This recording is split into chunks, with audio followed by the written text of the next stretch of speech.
This regular meeting of the Judson Board of Trustees is hereby called to order at 7 p.m.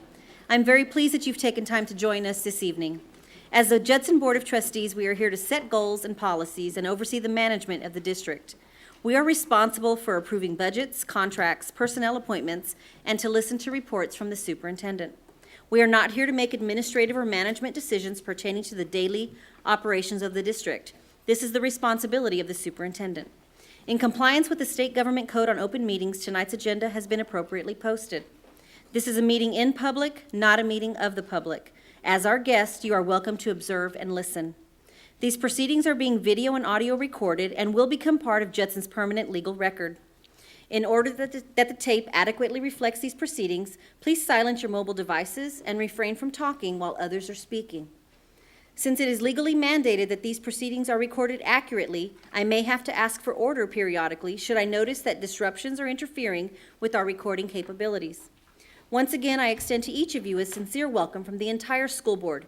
Thank you for your interest in Judson ISD. We have established a quorum, and I will call roll. Mr. LaFoyle. Present.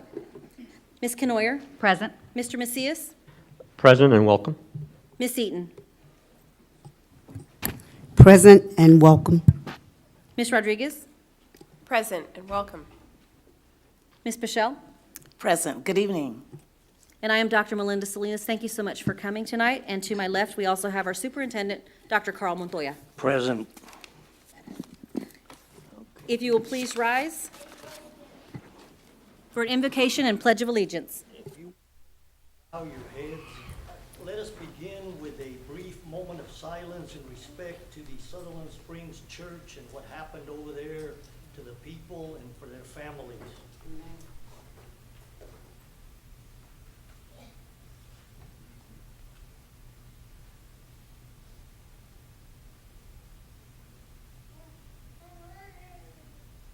Dear Lord, we thank you this evening for all that you do for our families, for our students.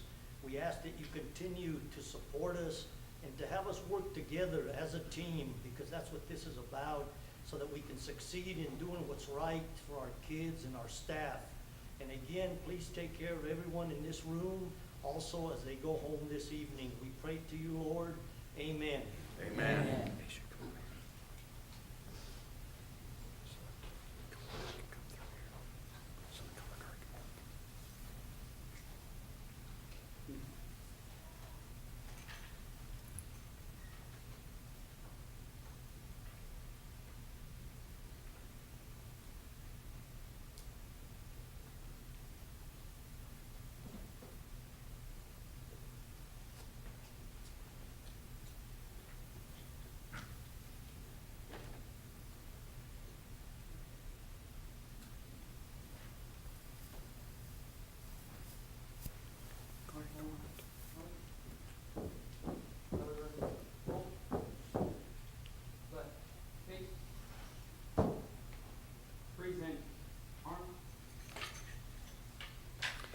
I'd like to introduce to you our pledge leader for tonight. She is Asia Wilson, who is a fifth grader at Spring Meadows Elementary.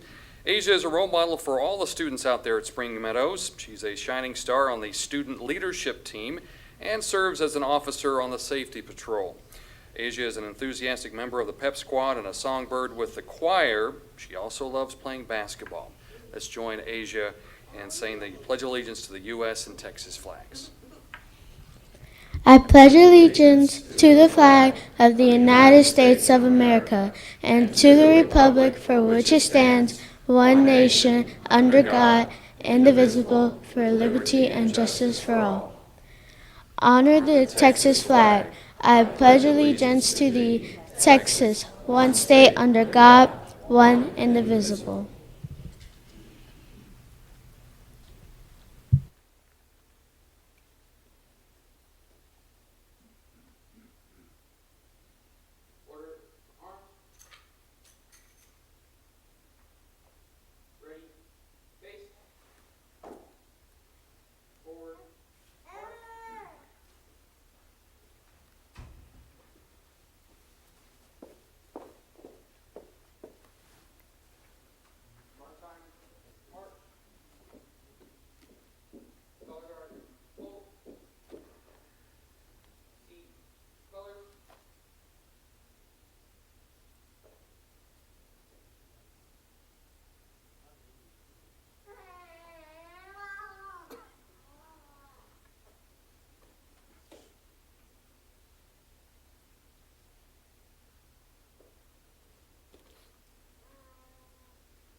You may be seated. Let's give Asia a hand for a nice job. Asia.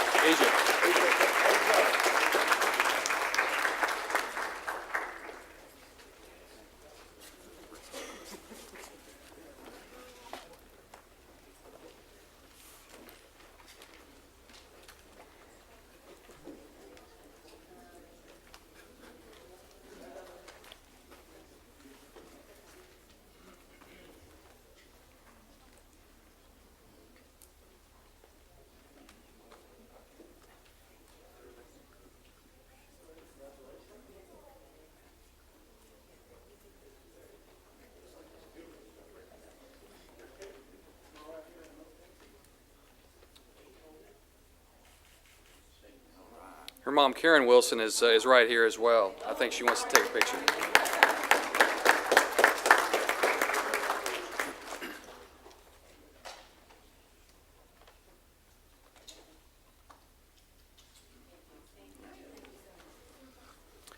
All right, we'd also like to recognize our color guard tonight, coming from Veterans Memorial High School, Junior ROTC, Cadet Second Lieutenant Jose Gonzalez, Cadet Sergeant First Class Richard Brindle, Cadet Sergeant Kevin Blas, and Cadet Private Noah Harris.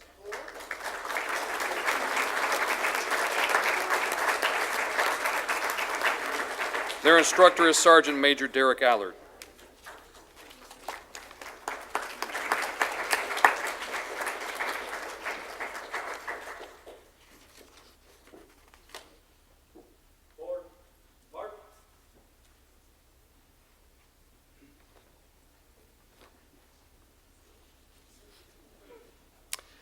All right, our first recognition comes from Candlewood Elementary School.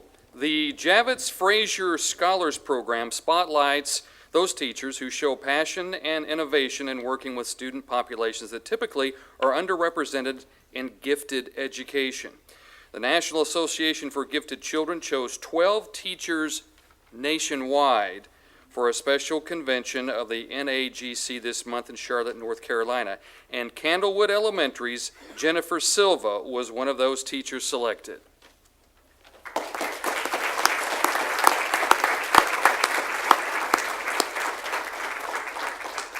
This will be an opportunity for her to be recognized by the association for her work thus far, as well as a chance to further her skills in her area of expertise with other educators. She would also like to recognize her campus academic dean, Sharisa Rhodes, and Mr. Tom Heiner, who is the advanced academics director as well.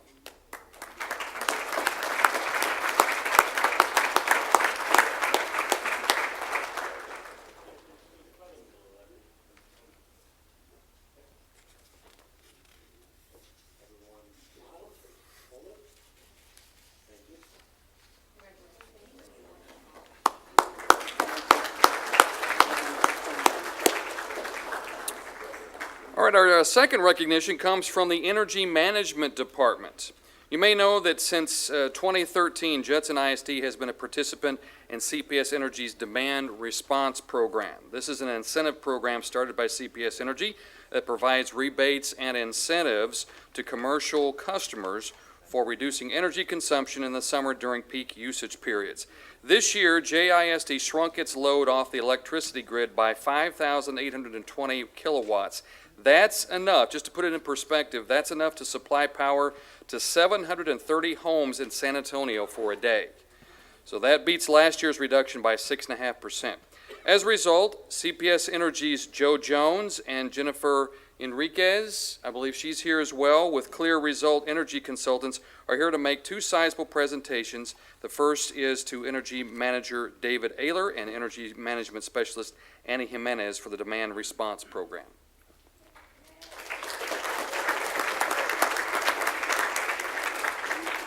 I'd like to personally thank the Judson School Board and Dr. Montoya and the administration for inviting us here tonight because it's a real special occasion. I've got a couple checks which total over $577,000 to present to the school district for energy efficiency and energy conservation initiatives. and it's a terrific benefit to our community. I'd like to introduce Jennifer Henriquez for just 1 minute. She's with a company called Clear Result that CPS Energy has hired by an agency relationship to help us spread energy efficiency throughout the school districts within San Antonio, and she's done a fantastic job.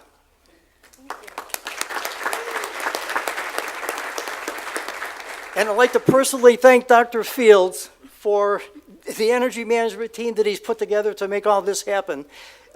It's an honor.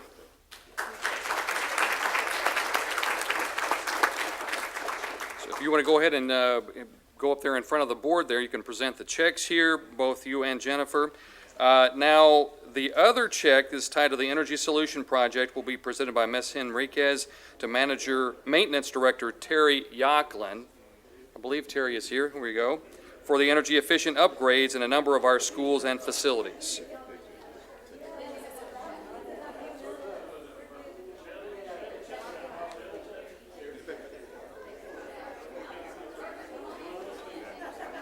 So you can see one check is worth over $382,000 and the other is worth over $194,000.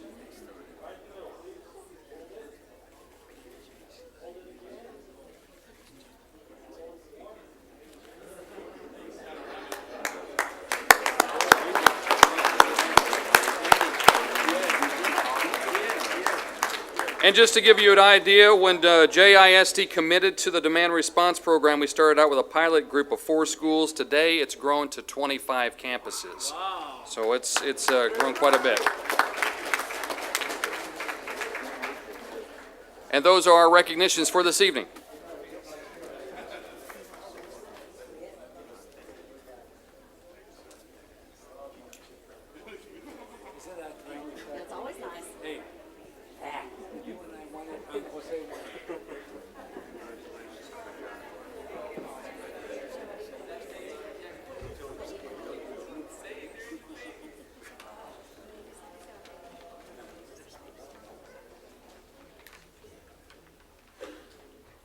If all board members will please go ahead and mark present for a roll call. Oop.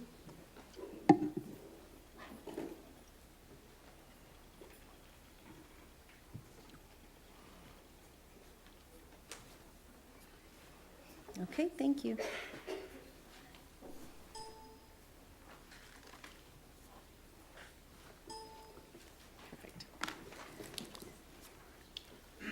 We'll move on to acknowledgement of visitors and citizens to be heard. This time is provided for citizens to address the board on issues or concerns. A person may speak one time for a period of 3 minutes. Presentation shall be informative only. No board action will be taken.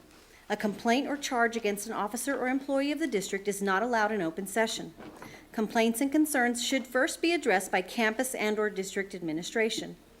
If your topic involves a personnel matter, a student matter, or if you contend that your legal rights have been violated or board policy not followed, we have specific grievance procedures, DGBA legal and local, for these matters, and now is not the appropriate time to discuss these matters. We respectfully ask that you refrain from making personal attacks or rude or slanderous remarks or becoming boisterous.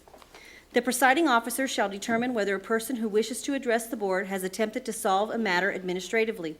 If not, the person shall be directed to the appropriate policy to seek resolution before bringing the matter to the board at a subsequent meeting. Citizens wishing to receive a response from concerns presented to the board must provide written documentation. The board shall not deliberate or decide regarding any subject that is not included on the agenda posted with notice of the meeting. And the first person to speak is Douglas Smith, and the agenda item is JECA Early College High School.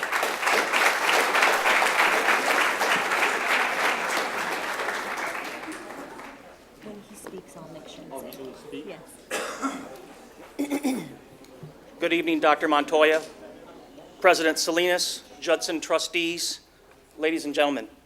My name is Douglas Smith. I'm an Air Force retiree, Operation Iraqi Freedom combat vet, and 17-year resident of Judson ISD with 2 sons currently attending JECA. As a parent, I serve on several committees within the district. I look upon my participation and work on these important functions as part of my commitment to improve the district and the education of its students. That's why I'm here tonight. I want to stress to all Judson trustees the importance of gaining your commitment to keep JECA open in order to continue the unique and critical educational opportunities for its students. I understand the impact of the district's budget deficit and that hard choices must be made. However, singling out early college high schools and JECA in particular for elimination or worse yet, total closure seems unfair and ineffective in a way to address the shortfall. It seems we could look at spreading cuts across all district programs that aren't providing direct delivery of classroom lessons. Look around at these JECA students. It's obvious they are passionate and committed to keeping their school open. They were competitively selected to attend JECA and committed themselves to completing a very challenging curriculum within a rigorous class schedule. Along the way, they also learned 4 key values that will pay dividends the rest of their lives: leadership, service, character, and community. JECA has proven itself as a huge success for the district. I won't list all the accomplishments, but suffice to say the Texas Education Association's 7 of 7 Distinctions Award for the 2016 star performance speaks volumes for its overall effectiveness and stellar achievement. JECA is clearly executing its mission to the highest degree. Having said that, I ask, why are we even considering the elimination of such a healthy and flourishing institution? My sons are motivated and excited to be attending JECA. They understand it's hard work and requires commitment and dedication to complete the strenuous curriculum. My wife and I are proud JECA parents. We understand the responsibilities and commitment it takes to support the students in order for them to succeed in JECA's demanding environment. As we see tonight, the students are committed. The parents are committed. The leadership and staff of JECA are committed. Tonight, I'm asking for your support and commitment as well as trustees of Judson School District. Your support and commitment to JECA will allow these dedicated and hardworking students the opportunity to continue their unique education in a school with a proven track record of success. I close my remarks with a quote from Abraham Lincoln: "Commitment is what transforms a promise into reality. Commitment is the stuff character is made of. The power to change the face of things. It's the daily triumph of integrity over skepticism." Thank you very much for your time this evening. Thank you, Mr. Smith. Next, we have Lucas Smith and Games Roads, and the agenda item to be discussed is JECA.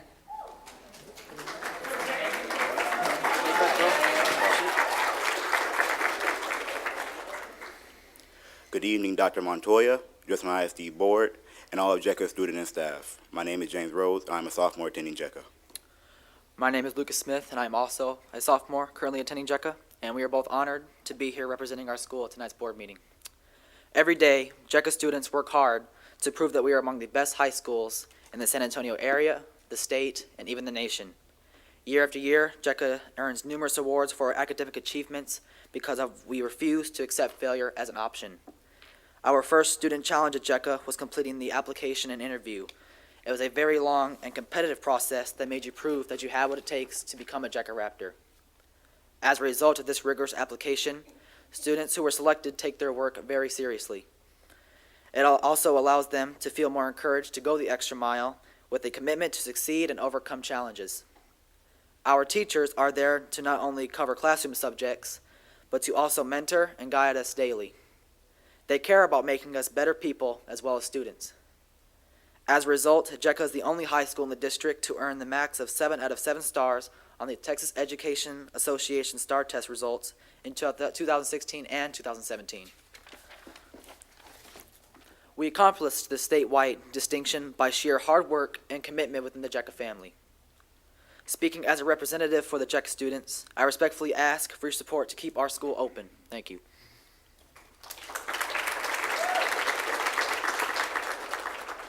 While we have stated JECA has excelled academically, the school also plays a major part in the lives of its students who attend the school.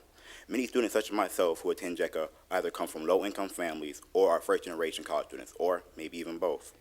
JECA has given these students the opportunity to not only receive an associate's degree, but also stand out and distinguish themselves from the masses when applying to a four-year university. JECA's mandatory community service allows these students to give back to the community and feel that they're actually making a difference. It is for these reasons that I believe JECA has not only been able to set the standard, but to exceed the standard. For every year, our senior class has increased its total amount of scholarships taken in, with the 2017 and 2016 class receiving over 27 million in offered total scholarships. In conclusion, we thank you for listening, and we urge you to help us secure our future by keeping JECA open. Thank you for your time.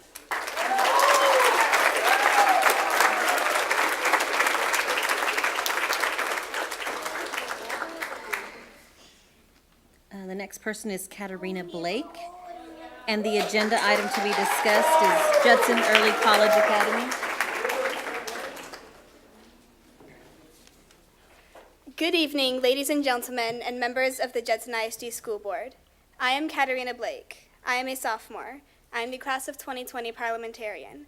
I have been inducted into National Honor Society. I am a member of Student Council, and I attend Judson Early College Academy.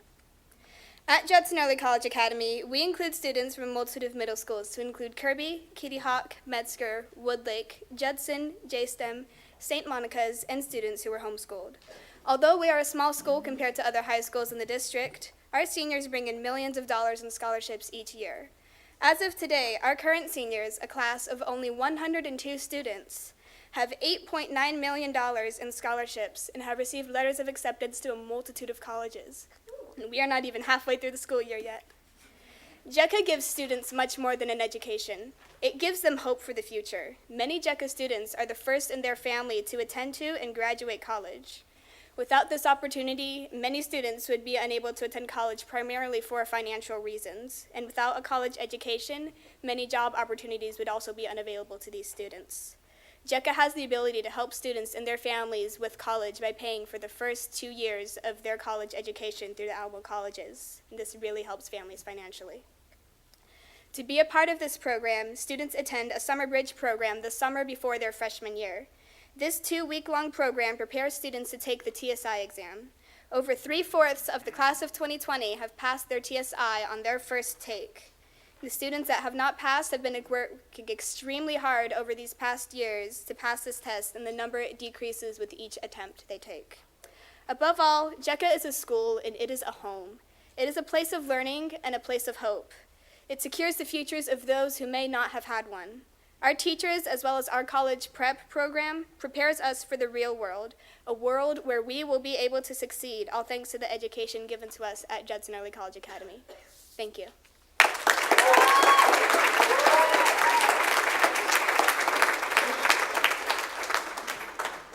Next person to speak is Jesus Hernandez, and there's no agenda item to be discussed listed.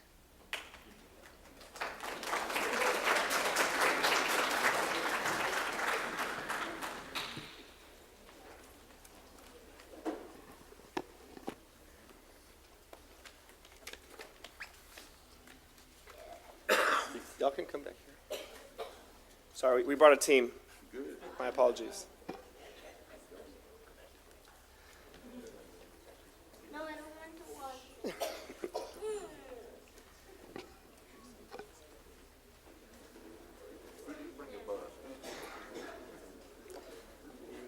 Should I start now?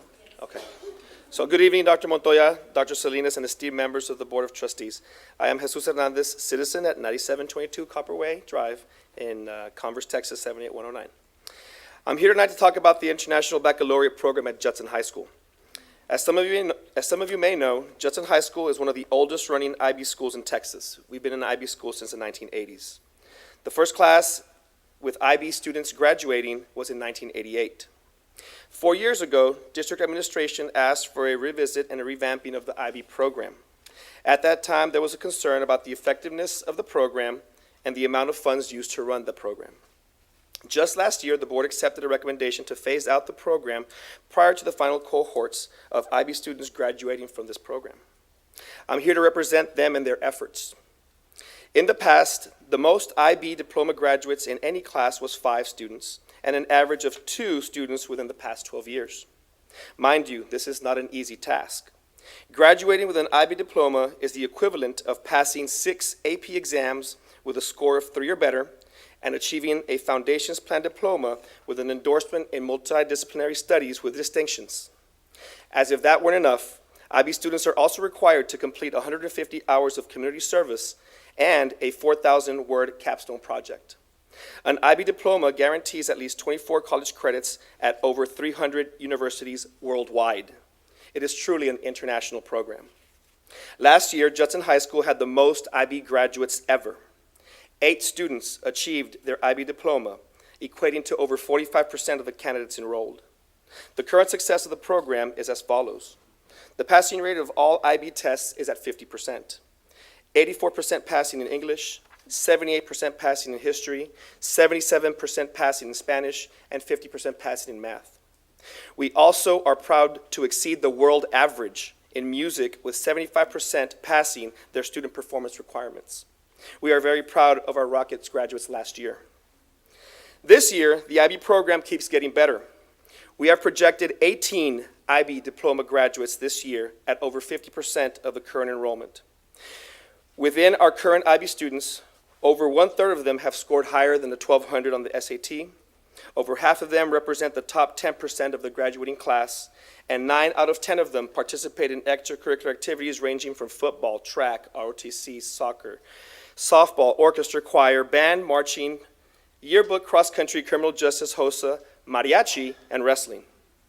Our IB candidates not only excel in academics and extracurricular activities. The IB program is founded on the IB Learner Profile. This is the character development component which challenges students to develop and reflect on the learner profiles of being reflective, open-minded, risk-taker, being caring, principled, balanced, knowledgeable, inquirers, communicators, and thinkers. As you can see, Judson High School has come a long way from where the IB program was to now. This is due to the hard work of our IB candidate students, their parents, their teachers, the support of central office, and the support of the advanced academics programs here at Judson ISD. But most important, we'd like to recognize Mr. Ben Dickens, our coordinator. Thank you for taking the time to listen, and we promise to bring more information as it comes. Thank you. Thank you.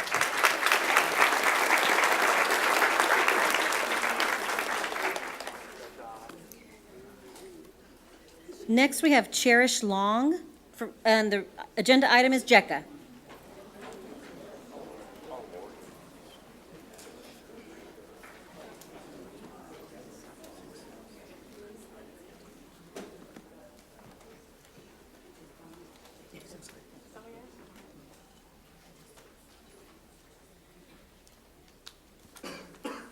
Good evening, Dr. Montoya, Dr. Salinas, Ms. Pascal, members of the board, JECA students, faculty, and visitors to the board meeting today. Everybody's talking about how great JECA is. But let's talk about money, because that's the main issue, right? Money. So after the last board meeting, I got up and spoke and talked about how great JECA was, and it was brought to our attention that, hey, we still have a budget deficit. We want to be able to provide these kids with the education they want and deserve, but we've got to find a way to pay for it. So I went back home and I looked up the report cards, the school report cards for each of the high schools that are available. Unfortunately, Veterans is still somewhat new, so they don't have a report card yet. And I found something that was kind of interesting. I found that JECA has the lowest total operating cost per student out of all of the high schools at $4,743 per student as of the numbers for 2015. Now, are these complete numbers? I don't know. I don't have all of that information. I just have what's available through the internet. But based off of those numbers, JECA is the lowest income. So if we shut down JECA and we send all of these students, the total of which as of last year was 451, back to their home schools, whether it be Judson High School, Wagner High School, Veterans, the potential for the increase in cost to the school district, total cost to the school district, is much greater than if you just leave JECA as is.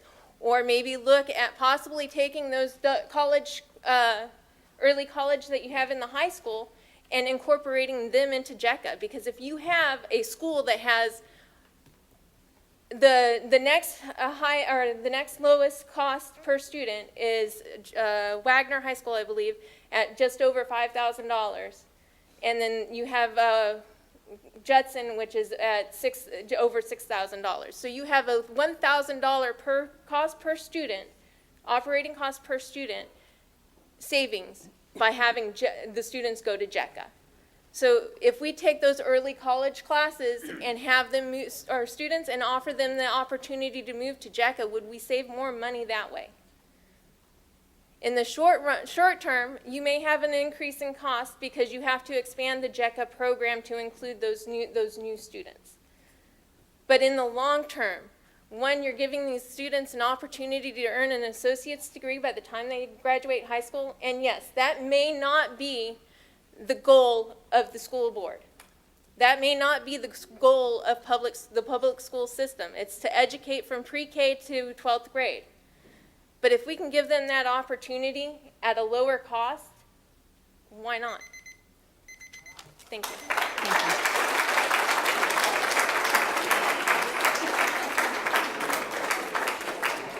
Next, we have Thomas E. Daly. I think it's the fourth, maybe the fourth. And the agenda item is JECA.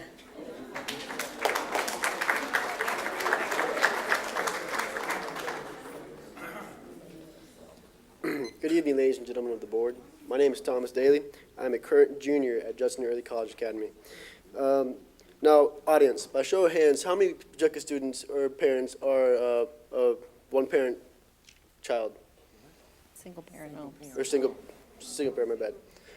And by show of hands, how many without the JECA program will not be going to college at all?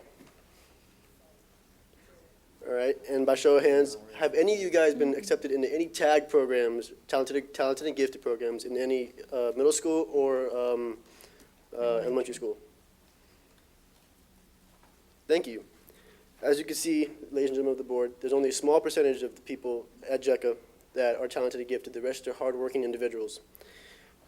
Many people have asked me in my previous years for family and friends, why haven't I gone to Judson or Veterans and tried sports? Because of my size. And to be honest, I really hadn't had an answer until I started attending JECA in further years. And the answer I came to know is that at JECA, they have taught me that words have power. Words are power. And when applied correctly, you can have the opportunity to change an individual's life, inspire something as great as a nation, or to possibly make the world an outstanding place.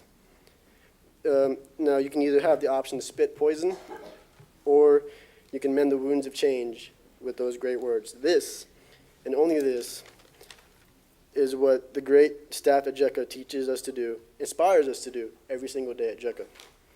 Now, Jim Carrey once said, "Life doesn't happen to you, it happens for you." Your job is not to figure out what is going to happen for you, but to open the door in your mind, and when the door opens in reality, just walk through it. Now, at JECA, we are creating those doors individually, and they're preparing us at JECA to walk through those doors with unwitting courage and confidence. Life through the eyes of the ones with imagination, like Walt Whitman and the students here at JECA, can say that life is nothing but a powerful play. And we have a choice to either do nothing or contribute a outstanding verse to that play. Now at JECA, we're being prepared every single day to make that verse individual and exceptional. So now at JECA, we are the difference between light and dark. We're that shooting star across the night that turns night into day. Or as the JECA students may also know this quote as Miss Osio, we are a candlelight in a closed, dark closet. JECA is that light, that symbol of hope for a better future. Thank you very much, ladies and gentlemen of the board.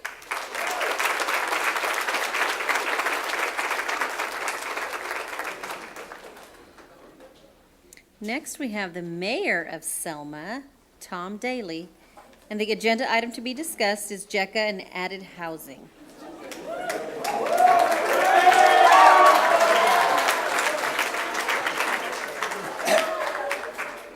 Good evening, Dr. Montoya, School Board. How are you tonight? Thank you for your time. First, I come to you as the mayor of Selma, and I want to say I'm sorry. Not really, I'm sorry. It's my fault. Since San Antonio Business Journal came out, we're the highest growth city since 2010. I'm making you build more schools. I'm bringing you more taxes, bringing you more kids, which is fantastic, okay? We just okayed another 100 houses over there. You got to work harder. Sorry about that, okay? But that's your job. Second, I come to you as a parent, a very proud father. My son just talked. How cool is that, all right? You know what? 2 students, my daughter just graduated from JECA. She's in Shriner right now, and my son will graduate again. I never graduated from college, all right? But I'm the mayor. Still a very cool thing, all right? You know what? I want to thank all of you. I called up all of you, a couple of you, and you answered the questions, and I appreciate it. Ms. Canoia, Mr. LaFoyle, Mr. Macias, thank you for when I was wondering what was going on with the JECA program, my son coming home and saying, they're going to close JECA and this and that, and you answered my questions, and I appreciate that. Thank you very much. I know it's a hard decision, you know, and I appreciate you guys taking the time out to do that, okay? I respect that of you, you know, but that is your job, right? I'm also tell you right now, I'm a proud parent and a proud resident, okay? Because 7 years ago, JECA opened up. We took these kids at 14 years old and we want them to be adults. Guess what we have in front of us? Adults, okay? We have adults that are out here, and if you're not proud of these kids right now, I don't know what to tell you, all right? Okay? All right? With that, they're going to do all the talking. They're doing a great job, right? I'm just going to sit back and I'm going to listen, because you know what? That's a good thing once in a while, all right? And I appreciate the time that you gave me right now, and I hope that my son appreciates that he dragged me away from the football game to do this. But I also want to say, Mr. Fields, good job at $577,000. That's fantastic. That is awesome, all right? And I know who's buying breakfast at the next bond meeting. Thank you very much. You guys have a good night.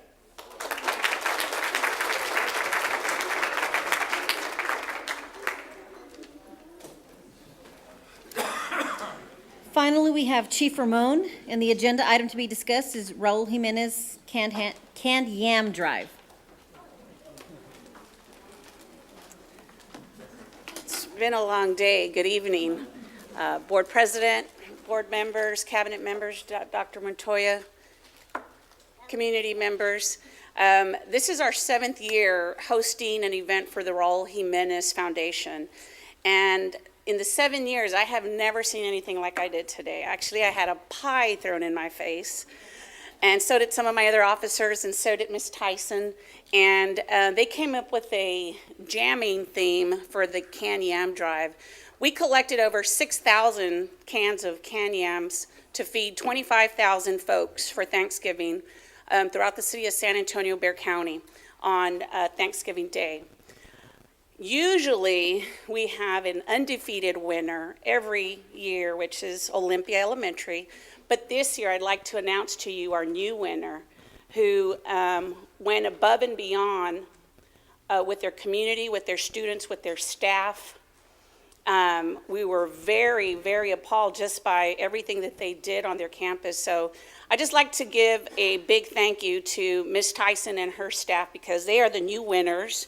And they collected 2,409 cans of yams for our community. Thank you.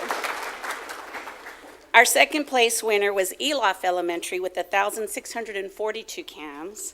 And then our third place winner was Olympia with 1,249 cans. We had several of our schools participate, and I just want to shout out a big thank you to everybody, with the exception of everything that's gone on with Hurricane Harvey and some of the catastrophes. Everybody's still lent a helping hand, and we are Judson strong. We are a very strong community, and I just wanted to say thank you.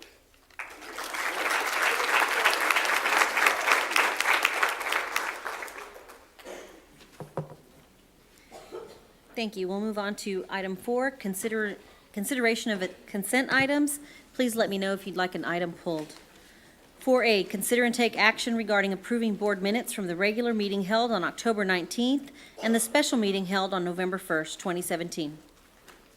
4B, consider and take action regarding approving the monthly financial information as of October 31st, 2017. 4C, consider and take action regarding approving expenditures equal to or greater than $50,000. 4D, consider and take action regarding approving request for proposal 16-01, fundraiser products and services. 4E, consider and take action regarding approving request for proposal 17-35, general and instructional supplies. 4F, consider and take action regarding approving the Judson Independent School District's annual financial audit report for the fiscal year 2017. That was 4F, that was pulled.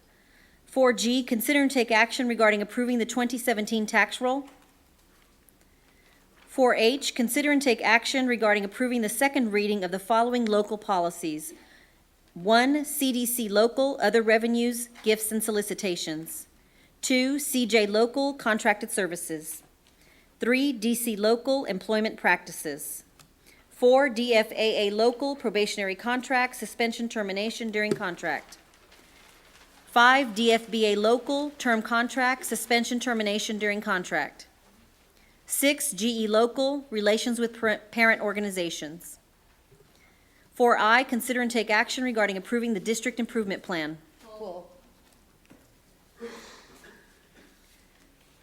4J, consider and take action regarding approving an agreement with San Antonio Water System to install a water easement.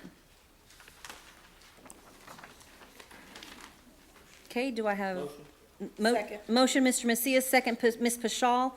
We are voting on 4A, B, C, D, E, G, H, and J. If there's no discussion, we'll move to proceed to vote.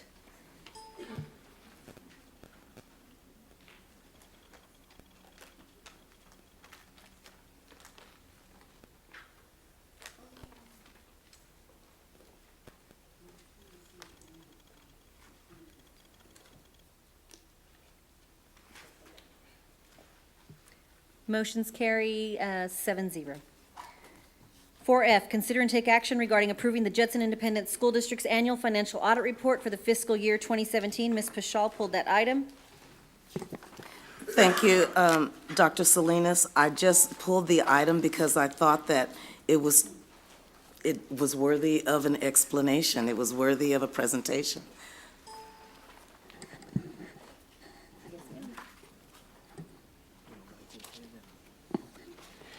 Members of the board, Mr. Elizondo, if you want to share with your group some initial findings and go from there. Well, Dr. Montoya, since the annual financial audit is prepared by our external auditors, we have Jeremy Barbato. He's a CPA. He's a manager on the audit with ABIP, so he will be doing the presentation this evening on the audit report. Thank you. Thank you, Dr. Montoya, and Board President Dr. Salinas, and the rest of the board for having me here tonight. My name is Jeremy Barbato. I'm an audit manager with ABIP, the independent audit firm engaged to do the audit of the financial statements of Judson Independent School District for the fiscal year ending June 30th, 2017. I'm also accompanied with the engagement partner, Janet Pittman, who was engaged to sign the report. The audit process is basically a risk analysis of the internal control structure that the district business office maintains. We look at processes such as payroll disbursements and cash receipts, and individuals charged with responsibilities on making sure that those accounts are reconciled and that the cash receipts and disbursements are handled appropriately, and enough eyes are on those to ensure internal control is properly upheld. By that, we develop our audit procedures, and we verify certain transactions. We look at compliance over purchases over $50,000 that are required procurement processes, and we also test, verify account balances at June 30th, 2017. This year, we had a single audit, as we do every year.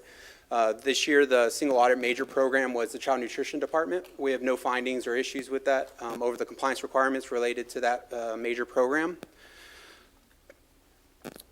The financial statements that we were engaged to the audit are the responsibility of the management of the Judson Independent School District. Our responsibility is to provide an opinion and perform our audit in accordance with the proper standards. And those standards are the generally accepted auditing procedures in the United States, and then also the government auditing standards issued by the Comptroller General of the United States. With that, we have a clean opinion. It's an unmodified opinion is the technical term. Basically means your financial statements are in accordance with generally accepted accounting principles with the U.S. Just to highlight a few items with the general fund. Our total assets this year was $93 million. That's a $2 million increase from last year. Our total liabilities were $32 million, also an increase of $2 million from last year. And our total fund balances was $59 million. Of that, $47.5 million is unrestricted for ongoing operations. The district annually, on average, spends about $189 million in operating expenditures. So of that, the $47.5 million is roughly 3.5 months operating reserves. It's a very healthy fund balance to have for ongoing operations. GFOA, which governs local governments, recommends anywhere from 3 to 6 months operating reserve. So you're right at the bottom half of that, but it's still a healthy fund balance. Total revenues for the fiscal year was $188 million. That's a $4 million decrease, and most of that was related to our state allotment funds. Again, our total expenditures was $189 million, which was also an increase of $3 million. That said, we still turned a decent profit of $635,000 for the whole fiscal year in the general fund, bringing your total fund balance to $59 million. Were there any questions over anything that I covered today or any of the financial audit report that y'all received?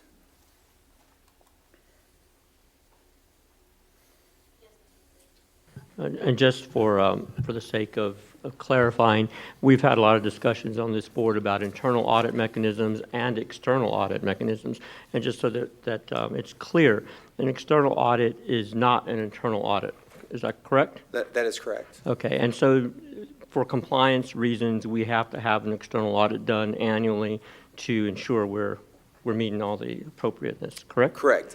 And just for my sake of understanding, when the data that you reviewed, you didn't randomly pick things. Did you actually collaborate with administration to say, hey, we need to pull A, B, C, and D and have it available for us to review? Is that correct? Partially. Partially, okay. That's correct. We do random samples of expenditures, but we also judgmentally select certain expenditures that we feel are higher risk based on our internal control review. Sure. Over where there might be gaps in the internal control structure. We also interview certain members of management and lower management related to payroll, cash disbursements, tax office, and see if they have any concerns. And when we get those concerns, we kind of we perform tests over those areas to get comfortable with that. Good. It's personally, it's been about 10 years since I've managed an external audit for a nonprofit, but I remember that process and very important. Anyway, thank you for what you did. Thank you. Thank you so much. Motion. Motion, Ms. Pichelle, second, Mr. Macias. Will proceed to vote.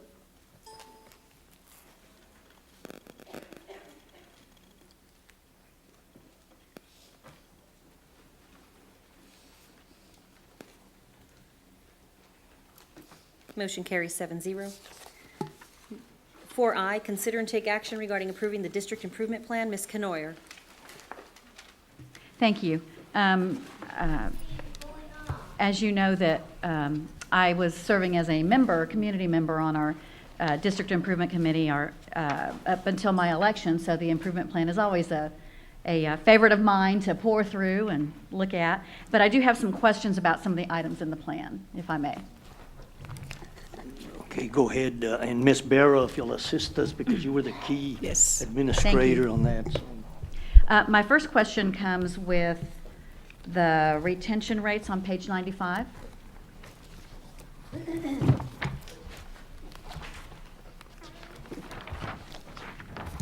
On page 95, it says the TAPER report indicates our turnover rate decreased from 25.1% in 2016 to 17.2% in 2017. And then on the following page, actually on page 97, the live data from our Human Resources Department says that we're 13.95%. Is there something Yes, for that? and Mr. Garcia can answer that for you. Thank you. Yes, ma'am. The reason there's a slight discrepancy is because the TABOR report considers if we move a teacher from teacher to RTI teacher, the TABOR report considers that as a quote lost teacher, even though they didn't go anywhere in our district because of the way they're coded. So that's basically accounts for the discrepancy. The TAPER report also considers a promotion. So we promote a teacher to a specialist or a teacher to assistant principal. That's considered we lost a teacher, but we don't consider that losing an employee. Thank you for that explanation. My next question involves that same area. Let me find where that is. Page 105 in the board book. It talks about convening an equity planning team and creating a plan. Is that something that we will see? Yes, we've conducted an equity plan group. We had a group that got together, did some research that we did have to submit to TEA, but we can share the results with you. We provided some here in this plan, but we can go ahead and maybe at one of our next board meetings we can share the results with you. I'd like to have that as an agenda item. I know it's not that time to ask for it yet, but I'd like to see that. I have another question about the needs assessment. As I was looking through, I know that our technology plan is a 3-year plan, and as I'm looking at, let me tell you page number, sorry, page 170 to 171, has that been updated also every year, or does that go every 3 years along with the? It's really every 3 Technology years. plan. It's every 3 years with a technology plan. But with Mr. Cortinas here, new to the program, he has made some changes. I don't know where he's at. He's right there. I don't know if you heard my question. What is the question? I know that, because I've been a part also during my time in the district of the technology plan, I know that that's a 3-year plan. My question is, do we look at a needs assessment every year, or is that every 3 years? Yes. With the rapid change in Every year. technology? Yes, every year. we look So at these are, the needs assessment here is something that's new for this year? it. Yes. Thank you. And then my final question addresses the, before that, where we're looking at finances, and we have a large list of where all the money goes to. Is that all of our title and comp ed funds that this is pertaining to? I think the total is on page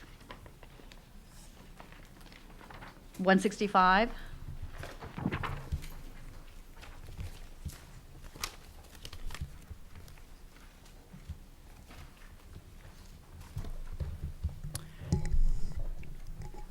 Yes, it is.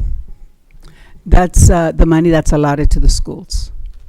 And we don't have anything in here regarding, I know that the practice of the district is to take some of the money off the top, and that's not allocated in here? It is shown, it's included in some of the schools because that's where we pay for the academic deans and some other of those positions. So yes, it should be included in here, but on that one, we put it under personnel. So that entire amount of money goes to personnel and not to? No, the 30% off the top. Some of it we use for personnel, and others we use for other equipment and other needs that we have. I'd like to see some of that too, if I could, please. Where we use the 30%? Where that money is going Yes, as well. ma'am. Thank you.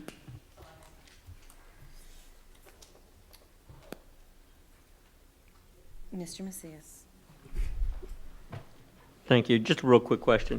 The 13.95, my question was, have we conducted sort of a comparative analysis on what that looks like with other districts? If you're going to use this sample, I'm just kind of curious if we've looked at that.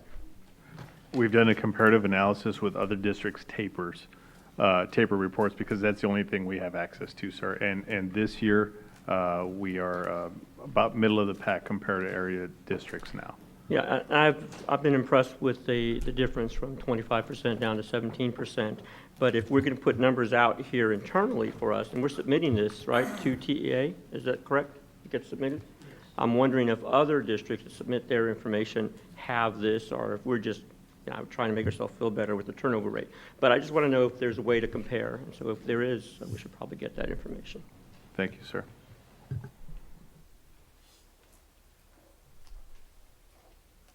Okay, if there's no further discussion, we'll proceed to vote.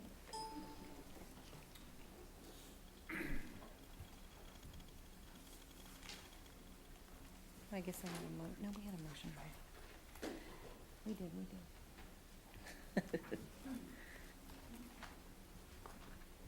Motion carries 7-0. We'll move on to discussion and consideration of action items. I am going to move item I up to the top. Consider and take possible action regarding early college high school revised option for 3 comprehensive high schools and Judson Early College Academy, JECA. Do I have a motion? Motion. Second. Motion, Mr. Macias, second, Ms. Pichelle. And I believe we might have a presentation, is that correct? I'm sorry? No, we're not voting to move it to the top. I just moved it to the top. It was an executive decision that I just made. She's down there pushing buttons. I'm like, look, are we bold?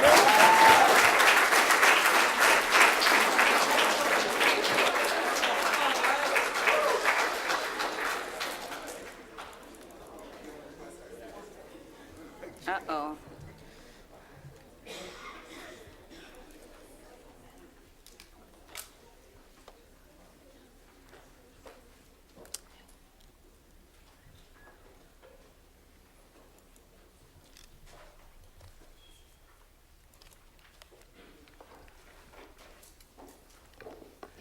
Good evening, Madam President, board members, Dr. Montoya, community and parents that are here this evening. What I'd like to do is, when we submitted, I'd like to start by providing an update. There was a meeting that was held recently, and I think it's important that I start with that to provide some context. On November the 9th, the administration met, Judson ISD administration met with the Alamo College's district administration. And the purpose of that meeting was to see, could we resolve some issues, such as the instructional materials, making sure that we have guarantees of 3-year cycles, and staffing issues. And we were able to have a good conversation, and they were wanting to work with us to make sure that we resolve these issues. We proceeded to have a second meeting on Tuesday, November the 14th, and we had several of our board members present, along with Alamo College's board members present. And during this discussion, we talked about our plan, and especially focused on the schools within a school. One of our findings, and one of the issues that we agreed to disagree with Alamo Colleges is that they would like to see a school within a school, some guarantees that our students would complete 60 hours. So I continued to explain that the school within a school model serves a very different purpose. The standalone, such as the JECA model, is a model wall-to-wall, and the students may take some electives, but it's limited in the extracurricular activities. The reason the Texas Education Agency introduced the school within a school was exactly to give students the flexibility of being able to take courses and extracurricular activities at the same time. The disagreement came when we talked about there appears to be a communication concern between the Texas Education Agency and the Higher Ed Coordinating Board.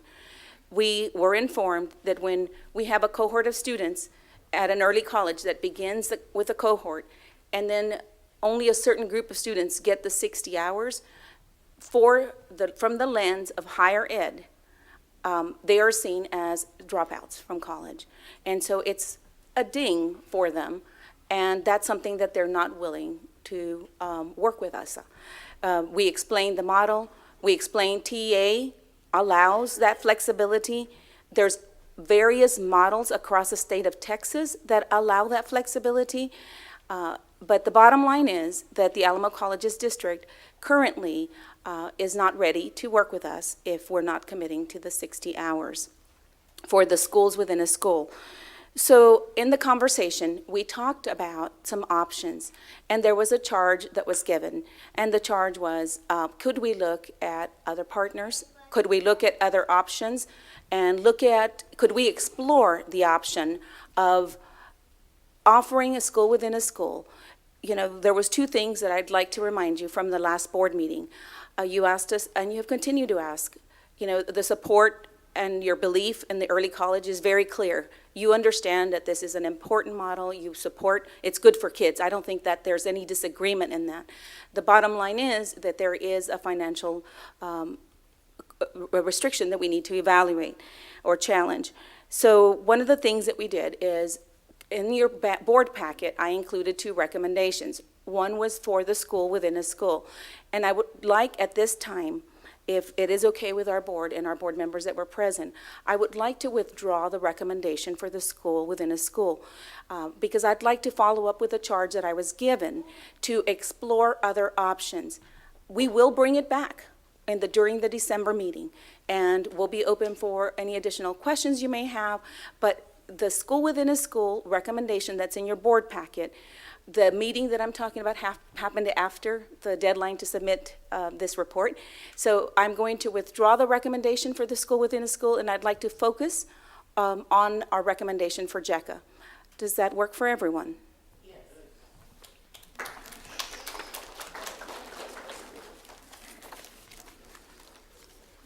What I'd like to do, JECA, you know, one of the things that we know, and we've already reviewed the budget, is the concern with the expenses that we have there. We also know, and I think none of our board members will ever disagree with the fact that it is a successful model. Our students have done well. There is no question about that. And so the administration is recommending that we continue JECA, that it continue. You also asked us to look at making sure that we operate in the most cost-effective manner. And you also asked that we align our target population to ensure that we are following the Texas Education Agency blueprint. So coming back to that, if you will look in your board packet, I'm going to jump to slide number 11, which addresses the JECA standalone campus. It's page 11 on the PowerPoint, but it's actually on the board book, page 236. So one of the things that we looked at is transportation. And I do want to commend the teachers and our students, our student council officers, because one of the things that I asked them was to complete a survey and just give us some information about what their thoughts were, because one of the largest expense is transportation. Currently, we have designated buses that are specific to JECA. The students are picked up, and I want to clarify, because I kept the PowerPoint, it is not at their residence, but at their pickup location. And the bus routes, what makes it expensive is that we have students, only JECA students, riding those buses. And so that becomes, so the cost is approximately, we've talked about this, $178,000 per year. The survey that the students completed, out of the 476 students that are currently enrolled, 77% of the students completed a survey. And they also included data as to how many students are using transportation. We learned that 95 students do not use the Judson ISD transportation. 28 sometimes, but rarely. And 242 students, which is about a third of our enrollment, or half, is they're using the transportation regularly. This is 92 students from Wagner High School, 85 students from Judson High School, and 65 students from Veterans Memorial High School. So obviously, we do have some need. So the next step that we did is to evaluate different transportation options. So instead of running single buses for only JECA students, could we run buses with a schedule that would work, such as maybe elementary, and running the buses so that students, they still begin on time, they still begin the same time beginning courses at the college. We have also talked to the college, and the college is willing to work with us to have students begin instead of 8 o'clock in the morning. If the need arises, they would be willing to work with us at 9 o'clock. So there is an opportunity. We believe we can cut this transportation cost in half. There's several options that we have looked at. For example, we could have a bus located at each home high school, and at a certain time, that bus leaves and takes the students as a shuttle to JECA for those students that are using the bus regularly. By doing that, we are saving money because we're not running routes to neighborhoods. We are running routes at home campuses. So that is an option. That would cut the budget in half. The other thing that you asked us to look at was to make sure, so that's our feedback on the transportation. We believe we can cut that by half. The budget that was presented, I included it in the ISD from the October board meeting, but on the PowerPoint, slide number 13, this is the revised budget. And as you will note, there's several courses, and I apologize that your copies are not in red, but I will tell you that there's 7 courses that we have identified. In this presentation, you can see them in color, and again, I apologize, it is in color. Great, great. So these 7 courses are, if you notice that the tuition or the cost for paying the college would be 0, because we have teachers that are qualified to teach these courses. We have teachers with advanced degrees. We learned during the collaboration meeting with our boards that right now we're restricted to 9 courses, and that has to do with accreditation regulations. Our hope is that we can increase. We have other teachers in our district that meet criteria of advanced degrees that we can include and increase the number of courses that we're offering. But there's 9 courses, and you can see the cost. There is a reimbursement if our teachers are teaching the courses, and I've added that to this slide. The reimbursement is $600 for every cohort of 15 students.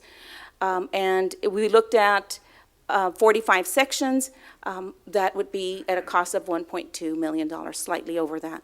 There's some assumptions that I want to clarify. We are looking at a cohort of 130 students that begin at 9th grade. We are looking at 9 courses being taught by our own teachers, which is a savings to the district of $126,000. The fee for instructional materials that we have quoted here is based on the actual cost right now. We are confident that with the increase on the number of teachers teaching these courses, we can lock ourselves to a 3-year cycle in instructional materials and have a cost savings there. So the recommendations that I bring forth for JECA only at this time, administration recommends that we keep JECA, operate in a cost-effective manner, and make sure that we align our target population to our blueprint that we're going to be evaluated by the Texas Education Agency, and continue the program that we have at JECA. Is there any questions?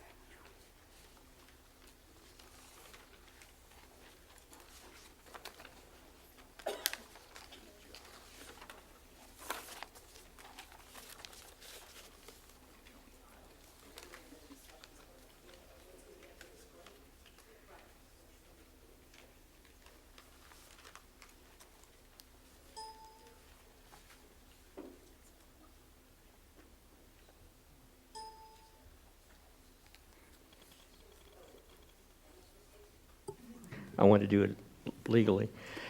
Thank you for the presentation. And so just for clarity for the community's sake as well, we have our JECA model, then we have our schools within a school. And so you're recommending that we continue to evaluate our school within a school model and move forward with JECA. That's officially what administration is administration's recommending that. recommendation is. And so when we reevaluate in the next coming months, it'll be specifically for the school within the school model, which would be at Judson, Wagner, and Veterans Memorial. That is correct, Okay, sir. So that's just to be real clear on what that looks like moving forward. Yes, sir. That is what we're recommending. And just to add to, I was part of the meeting with my colleague, Ms. Pichelle and Ms. Canoyer, and it was a very productive meeting, but there's still a little bit of a disconnect in terms of where we would like to be positioned and where Alamo College is able to help. So we still have a little bit of work to go, and I'm certain under Dr. Montoya and your leadership, you'll figure out a pathway for us that is cost effective. The other question is, during our conversation right now, you did mention still continuously looking for efforts to save funding for the JECA program. That's important to note. Okay, well, that's all I have for right now. Thank you. Ms. Pichelle. Oh, I'm sorry. That's okay. I just was going to make a note, and I leave that to the experts because the motion does have a combined, so we would have to change that. Yes, yes, ma'am, we're aware of that. Yes. Ms. Pichelle. Dr. Cantu, give the options again for transportation, the recommended options. We looked at two different options. One is that the students go to their elementary campus and they ride the route because the elementary routes begin earlier. And so in an effort to keep the students to start classes at 8, that's one option. A second option is to have, instead of running, I believe we have 8, 9 buses that are specifically for JECA, if we have one bus at every school, at every home campus, or even 2 if the need be for the 90-some students that we have, then it's still cutting the transportation. If we have one bus sitting at the high school and at this time, this is the time that it leaves to JECA, then those 2 options are a cost savings to the district. Well, Dr. Cantu, I think as a retired teacher, I would say that putting high school kids and elementary kids together on a bus is not a good option.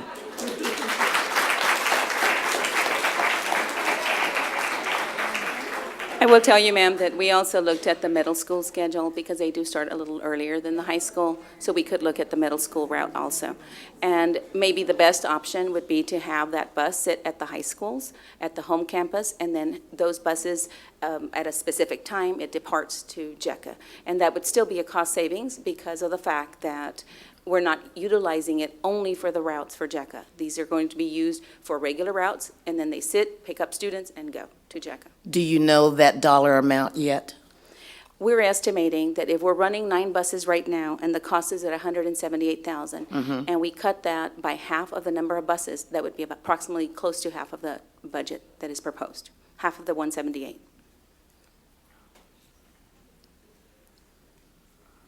I'm going to be listening for some better transportation options from you.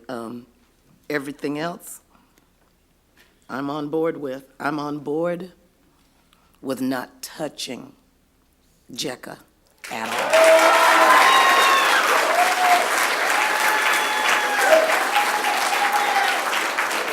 I don't need an applause. That's all you guys. You guys did what you did to make JECA the success that it is for yourselves, for your families, and you know what else? You did it for NLC. Ms. Canoyer. I'm done. Thank you. I would just like to thank you, Dr. Cantu, and the other members of your team who've done so much work to find ways to make it more financially feasible. I'm not convinced that this is something that we're going to be able to sustain continuing forward. It all depends on what's going to happen with our legislature. And ladies and gentlemen, I will say it again. If you believe that this is important, then you need to be out voting for people for state legislation, our state Senate and our state House, who make education a priority, because our problem is that our public schools are not funded in order for us to allow for these kinds of innovative programs that we know are good programs, that we know can work. So if you truly believe that you and the people coming up behind you should have this opportunity. That's what you need to do. You turn 18 years old, you register to vote, you get out there and you vote for people who will support what you want to have happen, and you tell your family members and your neighbors too, because it's important. I think all of us who are involved in politics, all of us who are involved in education, and I'm sorry, I'm going to be on my soapbox for just about 30 more seconds, then I'll quit. This is crucial. We have to have people who care about the programs in school and not passing some stupid bathroom bill. Let's talk about what is truly important, and it may even come to crossing a party line and voting for somebody who is from an opposite party that you tend to support, because you have to look at the issues. And that's all I'm going to say about that. But again, I want to thank you, Dr. Cantu. I want to thank you, Dr. Fields. I know you had a part in looking at the transportation. And I want to thank my fellow board members for making sure that we're looking at every opportunity we have to make sure that we don't go chasming into debt over a program like JECA. Thank you, ma'am. Ms. Eaton? Yes, ma'am. Dr. Cantu. Yes, ma'am. I have a couple of things. Remember we talked about I just want to actually find out, did they work with you guys on the book issue? Remember when we talked about the books and, maybe not changing them as often so that we're not losing as much money in that area? Are they going to work with you on the books? They are willing to work with us on that. The NLC president has committed to working with her staff to communicate to us and their staff to communicate that we are going to keep the materials in a 3-year cycle. Cool beans, okay. The next thing is this, okay. You mentioned the possibility of getting the college agreeing to begin the class at 9. If they begin at 9, what time are they going to get out? And is that going to affect their ability to, they'll get bused back to their high school, then how are they we're still going to have to spend money on a bus to get them back to their bus stops. Based on the schedule that we reviewed from NLC on the number of college courses that we can get between 9:30 and 4:45, it would be a little later. We would be 5 courses. If we back it up to 3:15, that would be 4 courses. And students do take, we would have to, because one of the things that the degree plan talks about is they increase the number of courses, but of course it's maybe twice a week or 3 times a week. We believe that we can get those courses in if they start a little later. Now, the release time would be at 4:45 to be able to get the courses. Okay, and so they would still be able to be bused back to their main campus to be able to get home? Yes, ma'am. That's what I'm concerned about. Yes, okay. ma'am. And then the money. Okay. One of the constituents, and I believe she's a teacher, I'm not sure, but she brought up a very good point about the money. And Ms. Rodriguez explained to me, why it's that way. But have we run the numbers to reflect what it's going to cost the district to put these young adults back into the regular courses, being that their course is costing, sounds to me, if I understood correctly, $1,000 to $2,000 less than what we're currently paying per student depending on what school they go to? I believe the information that was cited is with the TAPER report, which is a report that's generated by TA. I would have to defer to our financial team on the formula that is used on the per pupil expenditure. I could not elaborate on that at this time.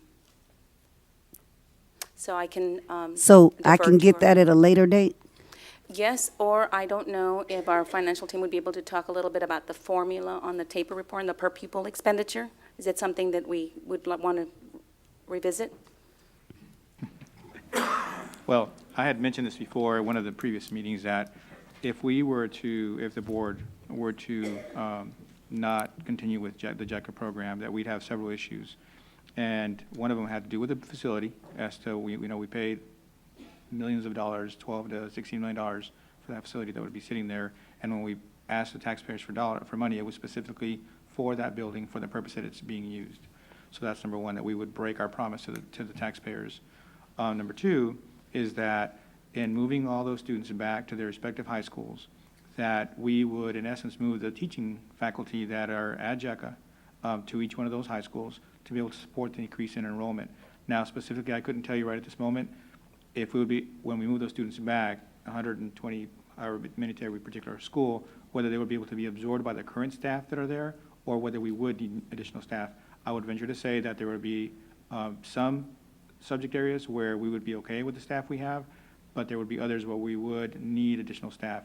So I'm kind of dancing around your answer because I don't know the specific numbers at this point, but we can I know definitely get that's it for an you. off-guard But- question. But it is going to cost, we're not going to, if we were to close JECA, we're not going to save the money that we're currently spending on JECA on staff by moving the kids back to their regular campuses. We will be spending the same money at the regular campus. It'll be increasing by the staff that we have at JECA. Now, we wouldn't need a principal, we wouldn't need a librarian, we wouldn't need a counselor, we wouldn't need a nurse, but all the teaching staff would mostly be used back at the regular schools again.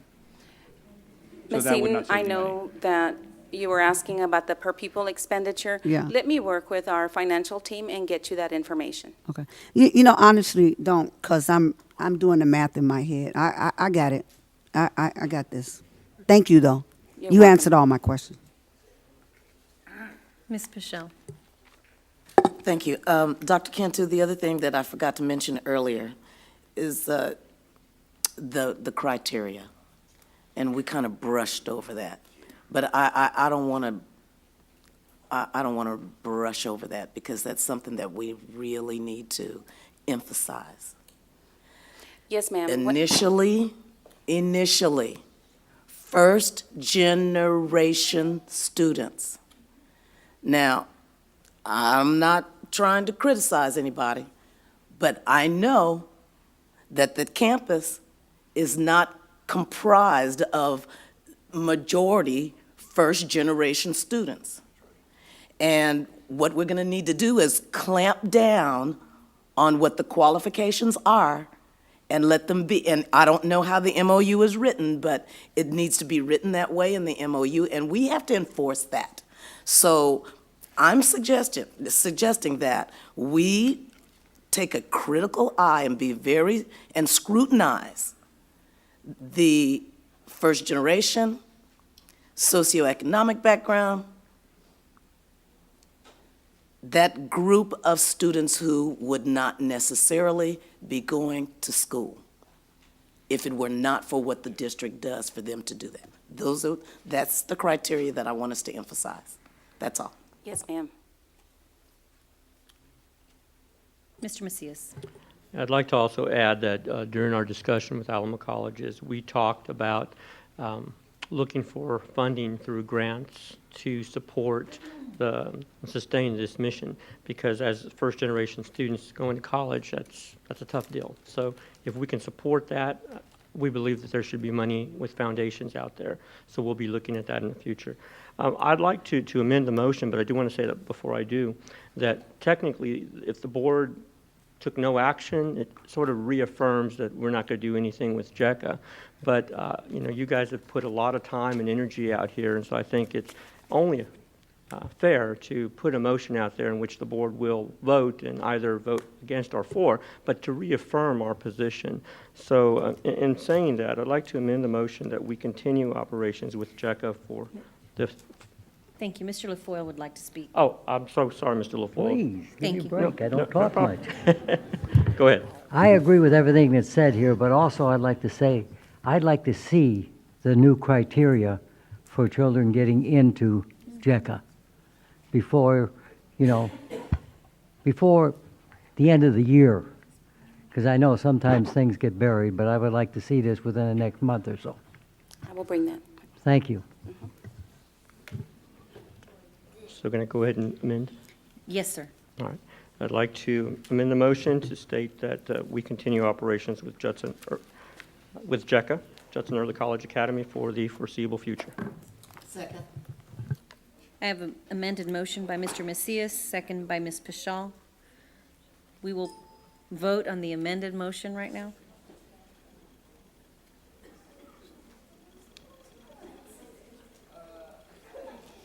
Just to be clear, we're going to have to vote one more time. So this isn't like the vote you want yet. Okay, amended motion carries 7-0. We will now proceed.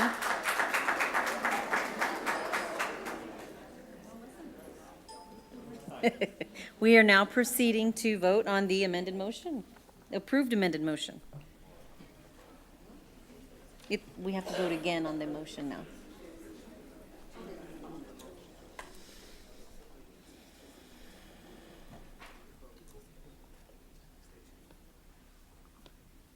Motion carries 7-0.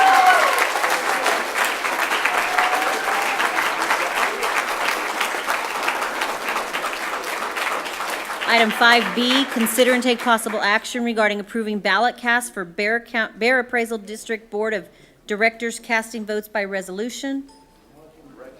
Motion, Mr. LaFoille. Second, Mr. Macias. Oh, I'm sorry, I missed. I skipped, I apologize. I'm going to go back to A, I apologize. 5A. I was going to B because we already did one. Okay.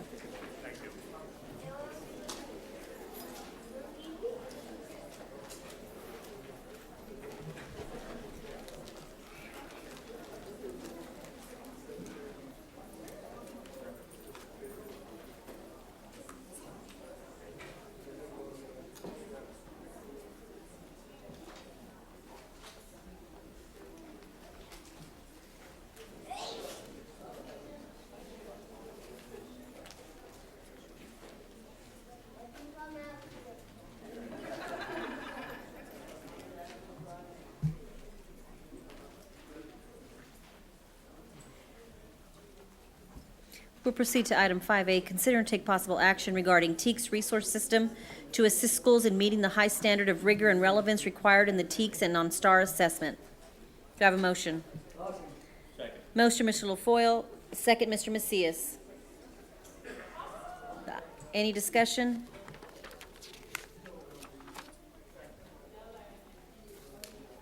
If there's no discussion, we'll proceed to vote.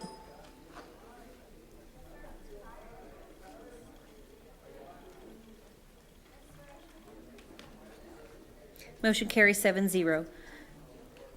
5B, consider and take possible action regarding approving ballot cast for Bear Appraisal District Board of Directors casting votes by resolution. Motion, Mr. Macias, second, Mr. LaFoille. I believe we need to nominate a candidate. That's correct. Okay. Does the administration have any feedback or? I think you have It- a list, I believe. In the past, the board has given the votes to Ms. Byram, who is a representative for the school districts, and she's done a really good job for the school, representing school districts in the past. But Okay. obviously, you all can Right. change and do whatever you like. Okay. Ms. Pichon. Okay, Ms. Pichon. Yeah, I was just wondering if there was anybody on the board that wanted to. Yeah, it's too late to. It's too late Oh, for it's that. too We can late? only do these. So all we need to do is just go Yes. with whomever I see. And the recommendation is that Sherry Byram, who's been very supportive of the district historically. Okay. You want to still, we're good? Would anyone like to recommend?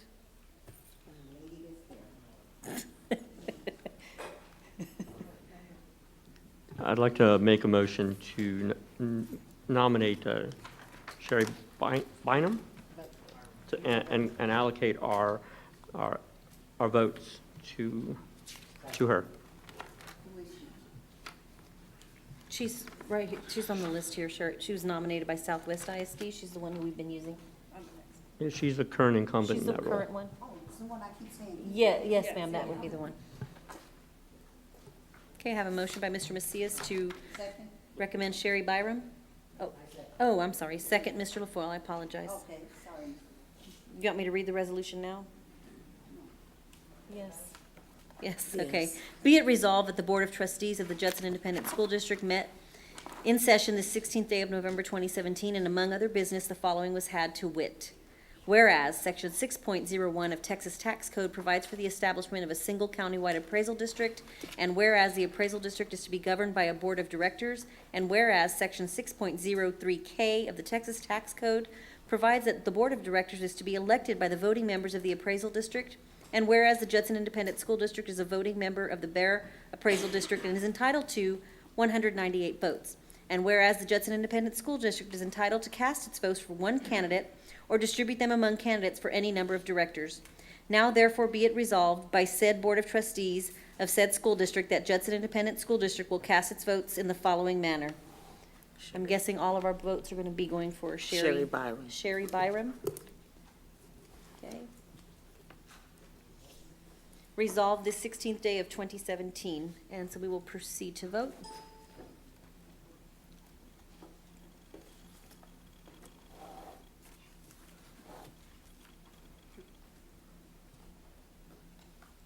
You're watching me, right? Okay. Motion carries 7-0. 5C, consider and take possible action regarding approving the Texas Educators Vote Resolution. Motion, Ms. Canoyer, second, Mr. LaFoille. Any discussion? I'm trying to get there. Okay. Ms. Pichon. Yeah, I'd like to hear a presentation from Ms. Diaz on this particular item, please. Good evening, Madam Chair and board members. Thank you all for having me. So the Texas, the purpose of this resolution is there are over 30 school districts across the state that are currently working on approving this this resolution to commit our educators, to commit employees across the state to voting, to becoming more civically engaged in a nonpartisan way. And as Trustee Canoyer spoke earlier, part of this push is to make sure that we have our educators engaged because there's a very low voter turnout among individuals who are in education. And if they were voting, if they were a strong voting body, education would look very different in Texas. And so this is what this push is for. TASB has put forward this language, and as I had mentioned, there are over 30 school district boards that have adopted this language, and we're moving in that direction as well. Our neighbors right across the highway over in Schertz-Cibolo ISD have done this already, and we're looking to partner with them on some really exciting things here pretty soon. So this is the first step in doing that and encouraging, as a board, sending a message to our staff and our employees that this is very important. So this is for employees to encourage them, those that don't engage in the right to vote, to vote. Correct. This has nothing to do with our high schools engaging in a voter registration drive for students? No, ma'am. Okay.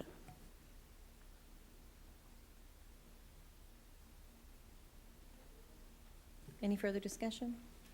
We'll proceed. Oh, go ahead. Just a real quick question. So we're not going to, I mean, we're just essentially working to increase voter turnout, but there's no organizing of these voters or information. I guess I'm asking, is there anything more to this? This is pure and simple what it is. Just get these people, our teachers and employees to vote. So this is the very first step in this. Trustee Macias, the board is going to send a message to the district that this is going to be a priority among our employees. Once you all have, if it's your will to approve this resolution, then I'll begin working with staff internally, with Dr. Montoya, to see what sort of initiatives we can begin to implement here internally. There are some programs that we can do that current districts are doing right now. In terms of voter registration, those sorts of things. Okay. I guess, you know, when we run, we speak to the teachers union, and there's interest in that regard.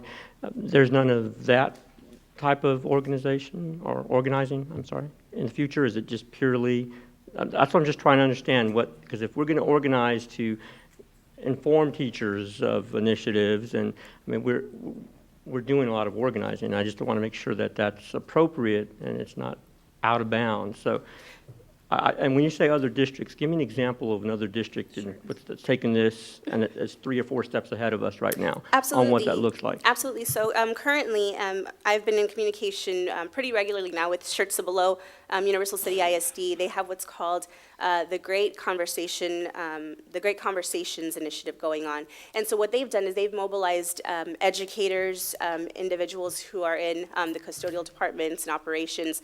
And these individuals are going out, they're speaking as a group, they have one cohesive voice, and they're going out to the different elementary schools, and they're encouraging their colleagues to vote. They're encouraging their colleagues to learn about the issues, and hopefully, in the next few weeks, we'll be discussing on a broader scale partnerships between districts and how we will start developing it's a work in progress, but an organization among districts so that we can start building up capacity within our employees to go up to Austin during legislative session and speak to issues that are affecting us here locally. That's all I have.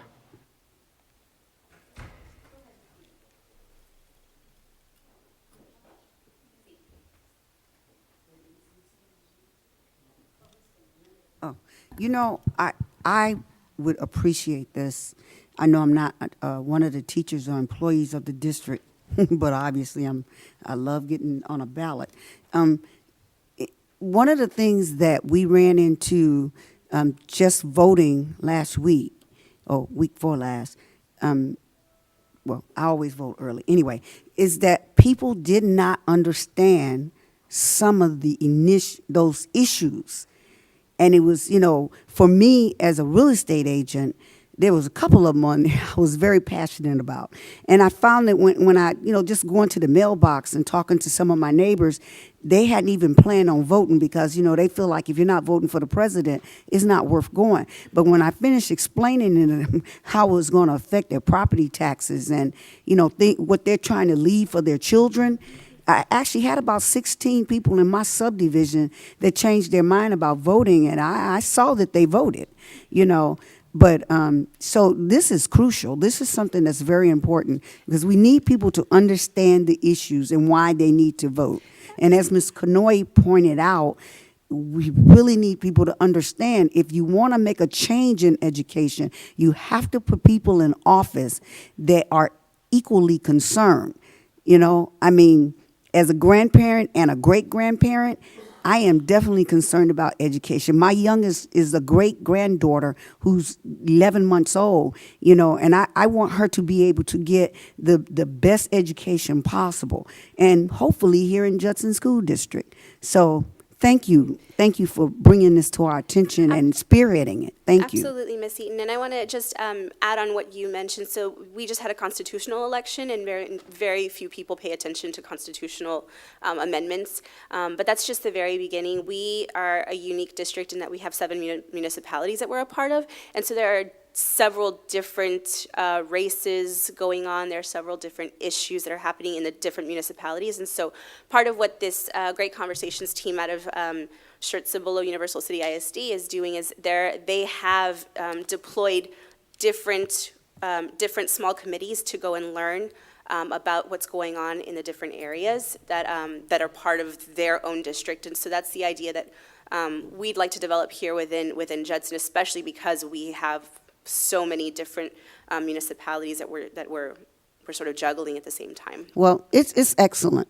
I'll tell you, and I'm going to shut up after this, but something that shocked me, we had a senator that was kind of involved in a little issue recently. I don't want to say his name, but anyway, they had discussion groups about it. And I'm like, you're kidding me. You want to invite me to a discussion group about what he's done or doing, and he's not even on a ballot, but then when we have a ballot and I need you to go vote, you don't even want to talk to me about it. But thank you for spearheading this.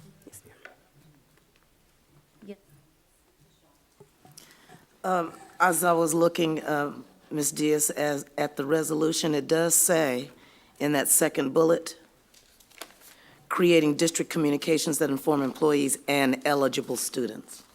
So students are involved in this process, those that are eligible to vote. when and where they may vote? Correct. Those initiatives are already taking place in our schools, so that was just a way to encompass them within the resolution, but those are already happening. Those are legislatively mandated. So now, there are voter registration drives at our schools? Yes, At our high ma'am. schools? Yes, ma'am, they've taken place. They actually had to have taken place before, I believe it was 15 days before the actual early voting began. And who conducts them? Who's the, So it varies. So I know that Judson High School they've had a long-standing partnership with a law, you'll have to forgive me, I don't remember the law office, but there's the bar association helped connect them. They've had a long-standing relationship with them, and so they had that planned a while back. We also had several voter initiative programs going on through the Student Voter Initiative. It's a partnership with Roland Gutierrez, and that happened. They had a couple of presentations in our schools, and so they had some students enrolled as well. Registered as well. thanks. Yes, ma'am.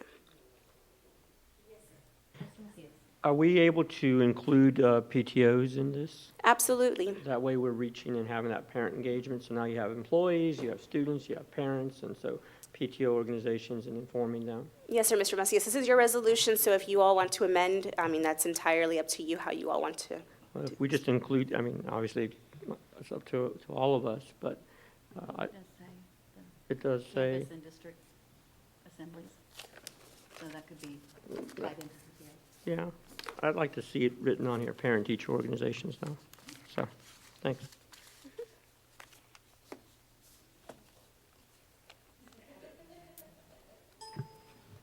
Well then, if I have to make an motion just to amend, I'd like to amend to include parent-teacher organizations as part of the district communications. So to inform employees, parent-teacher organizations, and eligible students. May I ask for a clarification?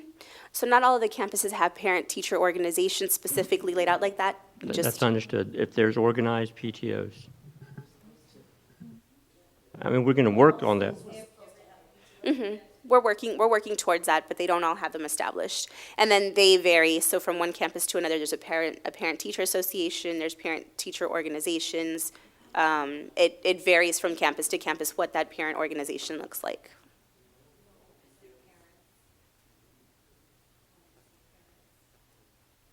I would say parents, but they're not, I guess it would be up to administration on how they would communicate to parents en masse. I just know PTOs are organized parent leadership group. I think we're only PTOs in Judson. I'd like to have a PTA. We have no PTAs in Judson, and unless that's happened this year. Last I checked, there was none. Who's a PTA right now? I don't have that list out, and that list right in front of me. I but remember know that Converse was the last PTA. There are no PTAs in Judson ISD. So, but I will, again, add it, just in case we get to PTAs at some point. So let me go back. I'd like to amend the motion to include in the district communications that we inform employees, PTOs/PTAs, and eligible students of the importance of voting. I have an amended motion. Second.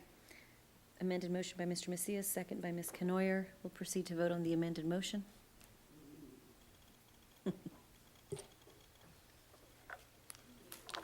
To include employees, PTO, PTA, and eligible students in the importance of voting. Sorry. The amended motion carries 7-0.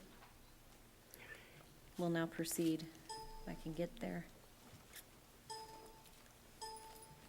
If there's no further discussion, now we'll vote on the approved amended motion. And I will read the resolution after it's approved. If it's approved, excuse me. Sorry. Look, I'm pushing the button. Okay, amended motion carries 7-0. Resolution of the Board of Trustees of the Judson Independent School District, whereas the Texas Election Code Sections 276.001 and 276.004 protect an employee's right to vote, and whereas exercising one's right to vote is a civic duty that should be encouraged and promoted, and whereas the Board of Trustees of Judson ISD seeks to create a culture of voting and encourage all district employees to model responsible citizenship for the benefit of students. And whereas public education and the educated citizenry created by public education are the greatest safeguards to the state of Texas and the continuation of a free society. And the institution of public education is best protected by a robust and informed electorate. Now therefore be it resolved that the Board of Trustees of Judson ISD supports a culture of voting and seeks to encourage maximum participation by district employees, PTO, PTAs, and eligible students in the elections process. Additionally, the Board of Trustees of Judson ISD authorizes the administration to take steps necessary to ensure maximum participation by district employees and eligible students in the elections process, which may include creating district communications that inform employees, PTO, PTAs, and eligible students of the importance of voting, creating district communications that inform employees, PTO, PTAs, and eligible students about when and where they may vote, creating district communications that encourage employees, PTO, PTAs, and eligible students to participate in voter pledge programs such as TexasEducatorsVote.com, conducting campus or district-wide assemblies that promote a culture of voting, implementing administrative procedures that provide time during the early voting period for employees to vote. Adopted this 16th day of November 2017 by the Board of Trustees.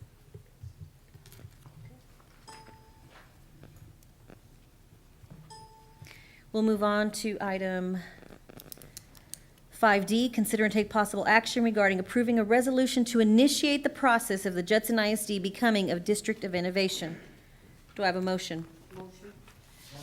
Motion, Ms. Eaton, second, Mr. LaFoille. And I believe we have a presentation. And again, members of the board, this is something that TEA is allowing school districts to do, to put a committee together basically and to look at several areas to modify for a school district. And I'll have Ms. Berra kind of briefly go over it and basically tell you the area that we'd like to look at if, the board would allow us to do that. Ms. Berra? Madam President, Dr. Montoya, members of the board, I'm here to present to you, or at least ask that you consider Judson being considered a district of innovation. I wanted to let you know everything that that could be included in the District of Innovation. The last time we brought this up, we were only looking at the school calendar, but I do want to make you aware that there are other areas that are included once we vote for the District of Innovation. However, as a district, we are only looking at the school calendar. So for the District of Innovation process, you as a Board of Trustees will approve a resolution declaring our intent to apply to be a District of Innovation. As part of that process, we need to conduct a public hearing to consider developing an innovation plan, and we must formally, or through the board, decide or decline within 30 days of whether or not we want to continue with this opportunity. Some of the things, just like I included the things that are part of the process of the innovation plan, some of the things that we cannot address are through this plan: curriculum, state assessment, state accountability system, school finance, federal requirements, or other requirements in the state law outside of the education code. So those are the areas that we cannot change through the District of Innovation. So once you agree that we could look into looking at this District of Innovation, we do have to post, once you make the proclamation, we do have to post this in the plan in our district website. We have to notify the commissioner of our intent to adopt a plan. We must hold a public meeting to let them know what the plan is. And then at the end of the 30 days, you all will vote on whether or not we move forward with this innovation. Again, the main area that we want to look at for this District of Innovation is only the school calendar. Why? Part of it is because we want to end the school semester by December. before the year, so that the students don't have to go on spring break, December break, and then come back and get ready for final exams. It also gives us more time for instruction. It allows us to make sure that our students are prepared with most of the instructions prior to the testing when they get back the second semester. I'm open to questions now. Thank you, Ms. Eaton. So I know that we sort of kind of spoke about this, you know, and I think it's a great idea because the kids go home for Christmas break and come back, you know, taking tests, and they've like kind of brain dumped a lot of stuff. But so how far are we talking about back in the beginning of the school? Probably 2 weeks. 2 weeks? Mm-hmm. A week to 2 weeks. It depends on what the committee that you all come up with, the committee decides. They could make it 1 week, they could make it 2 weeks, but our goal is to make sure that we end the semester by December. Before they go for Yes, Christmas ma'am. break. Okay, thank you. Ms. Canoyer. Thank you. I've always had concerns about making sure that we completely protect our educator rights that we fought so hard for as a retired educator myself. Those are crucial, that we're not impinging on teachers' planning time, that we're not asking our teachers to work more hours or more days without reimbursing them for the extra work that's required. So I will charge you to make sure that the committee does not bring forth anything like that, because I will vote that down. I am happy about the calendar. I do think that does give us flexibility. I know that because I do my research, I know that some of the commissioners' rules changed in June, which was after we had potentially discussed bringing this up before, and that now we can do a waiver strictly for calendar where that wasn't allowed before. However, I do have a suggestion for something that we might want to include as well. I know that it's been extremely difficult for us to find, locate, and hire librarians. Perhaps we might want to think about having something in there about waiving the certificate for a librarian to somebody who's in the program but that has not yet achieved the certificate, so that we're able to get people to provide the services for the library media specialists that we so need. So just something to keep in mind, that might be another area to look at. Thank you. We'll consider that also. Ms. Rodriguez. I echo Ms. Canoyer's concerns around protecting the rights of teachers and educators within the district. My other question is simply a clarification question of the process. So my understanding is right now, if we vote yes, it just means that we pursue a plan, and that plan will be brought to the public and to the board before it would be approved, correct? Absolutely. Okay, thank you. And the only thing, unless we add the librarian aspect of it, the only thing that we're including is the calendar. Yes. I did include the other areas because I do want you to be aware, for transparency's sake, Right. other areas that could be included. Thank you. Mr. Macias. So just for my own clarity, when I know the intent is to address the hours, I mean the days in the week and so forth that was just mentioned here, but if we are designated a district of innovation, and we move forward with the recommendation, for example, San Antonio ISD is a district of innovation. So at other intervals, are we able to then consider other options once we are a designated, and with Dr. Montoya is saying yes. So basically when we adopt this, that might be our only intent right now, but That's correct. we are opening the door to do a lot of things, but I need to know that the board will be approving any of those changes. It has to come before the board, before we make any changes. Yes, sir. Okay. Yeah, and we have to be innovative. I mean, right now it's a very competitive environment out there. So whatever helps our students and our employees be better at their job and be successful, I support. All right, thank you. Ms. Canoyer. My fault for not looking at my notes. I'm kind of echoing Mr. Macias's. What type of time period are we looking at? Is this going to be a 1-year plan, a 2-year plan?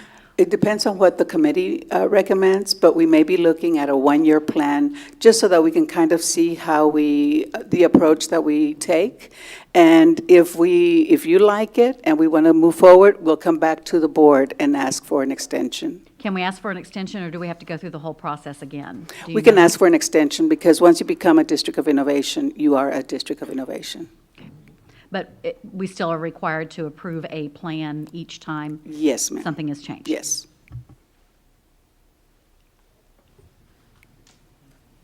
If there's no further discussion, oh, Ms. Pichon. School calendar Only. only. And maybe library.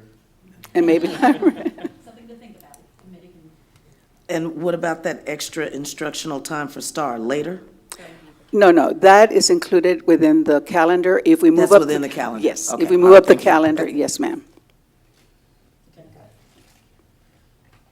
Okay, if there's no further discussion, we'll proceed to vote. And I'll read the resolution if it passes.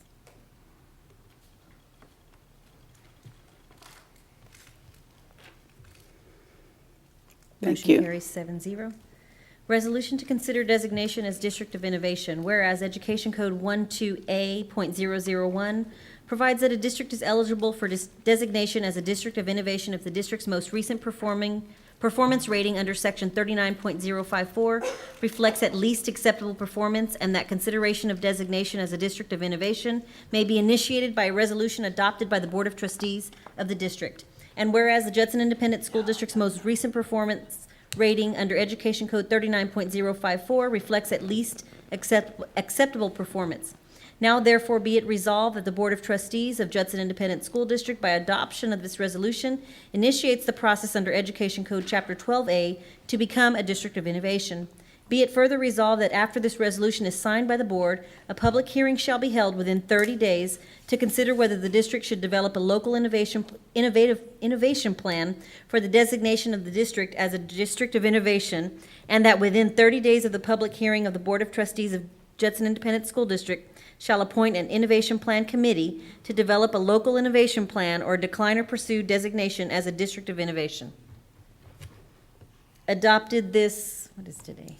16th day of November, 2017, by the Board of Trustees. We'll move on to item 5E.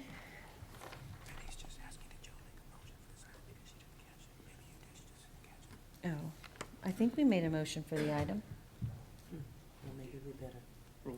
For the District of Innovation, didn't we I make don't a? think we did. We didn't make a motion. Does anybody remember a motion? Consider take action. Did you say that? I did, I read it, and I said, do I have a motion? But I don't remember who did it. I didn't. Oh, Ms. Eaton made the motion. Okay, and second. You seconded it? I'm glad y'all remember. Thank you. Ms. Eaton and Mr. LaFoille. It is a competition to make motions here. Okay, 5E, consider and take possible action regarding approving inductees to the Judson Civic and Athletic Hall of Honor as selected by the Hall of Honor committees. Do I have a motion? Motion. Second. Motion, Mr. LaFoille, second, Ms. Pashal. Any discussion? Oh. Ms. Canoyer. I'd just like to thank the members of the committee who spent their time reviewing the nominations and scoring them and making decisions for us. I appreciate your efforts, and thank you so much. And Ms. Pashal says ditto. So if there. You may want to read them, maybe the names. You want me to read it now or after? After the vote. After we vote? Yeah. Okay. After we vote, I'll read Okay. who's been, maybe if it passes. Okay. I don't know. Okay, we'll proceed to vote.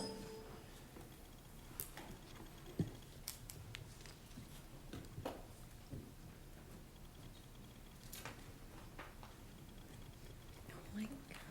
Okay. Motion carries 7-0. Congratulations to Hall of Honor Civic members for 2017-2018. Sonny Merrill. Is he here? He is here. Teresa Ramon, Chief Ramon. Is she out there? I don't think she's here. And for the Hall of Honor Athletic, Right.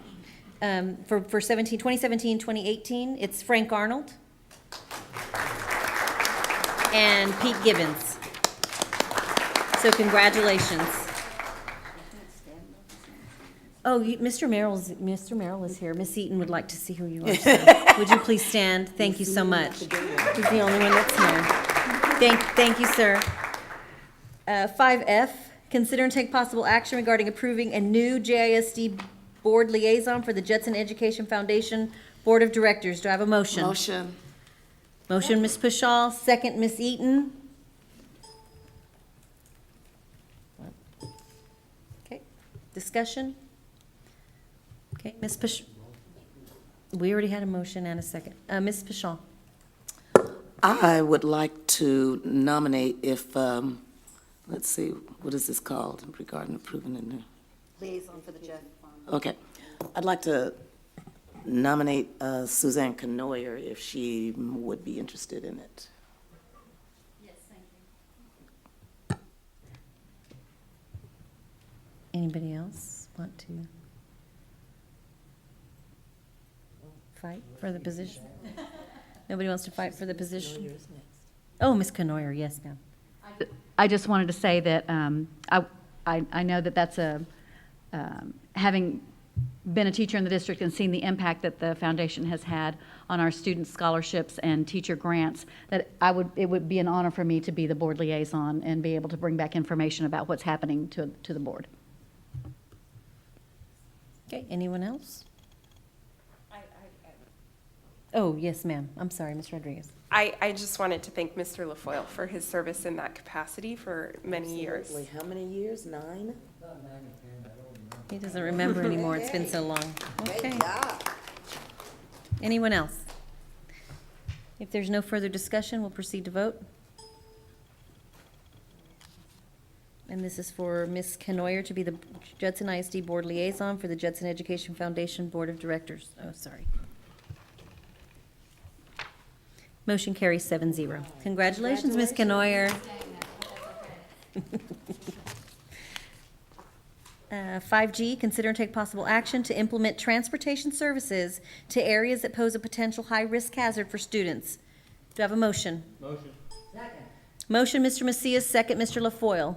Mr. Macias, this is your item. Yes, ma'am. Thank you, Dr. Salinas. I put this on the agenda for us to be in a position to take some action. I've had an opportunity to meet with different parent leaders across the district, and one of the concerns is that there's areas in our community that worry our parents. And so I wanted to kind of look at, I know there were funds available by the legislature for supporting hazardous bus routes, and so I wanted to kind of get a better understanding of what that looks like, and then I'll have some follow-up questions once I get an answer on that. I think, Mr. Fields, you have a kind of an update on that specific area. Go ahead and share that. Yes, sir. One of the policies that we're bringing forward tonight in the first round is CNA local, and it speaks to the hazardous area or high-risk areas. What we can do is we used to be able to identify hazardous routes based on transportation. If students were walking next to highways or having to cross over major intersections and it was in a hazardous area, we could identify it as a hazardous route once we put together a committee, submit that to the state, and then they give us partial compensation for those areas, about 10% of what it would take to bus students within the 2-mile radius. Now they're making an amendment to that section, which is 42.155 of the Education Code, saying that now we can establish hazardous route areas for funding under the transportation allotment for areas that are in high risk of violence while walking to school. So what we've done is we've gotten with Chief Ramon and asked her to solicit the offenses to some of the areas that we know, qualify, that include primarily the Wagner, Metzger, Kirby, so on locations, the Candlewood, Sunrise, and so on. And we're looking at how many they have. Once we come back, we'll put together a committee and determine whether or not they meet. We'll use Chief Ramon, myself, transportation, some community members, and then we'll come back and make a presentation to Dr. Montoya and the board. And then once you agree with that, we are allowed then, once you make a resolution to say, yes, this is something we want to do, then we can go ahead and solicit the state to see if we could get compensation for about 10% of what it would take to bus students in those areas. The difference here is that we don't necessarily have to bus. We can use that money in other ways. We can have monitors that, that will watch the students walk in a particular areas. There's other ways that we can use those funds other than just to transport the students.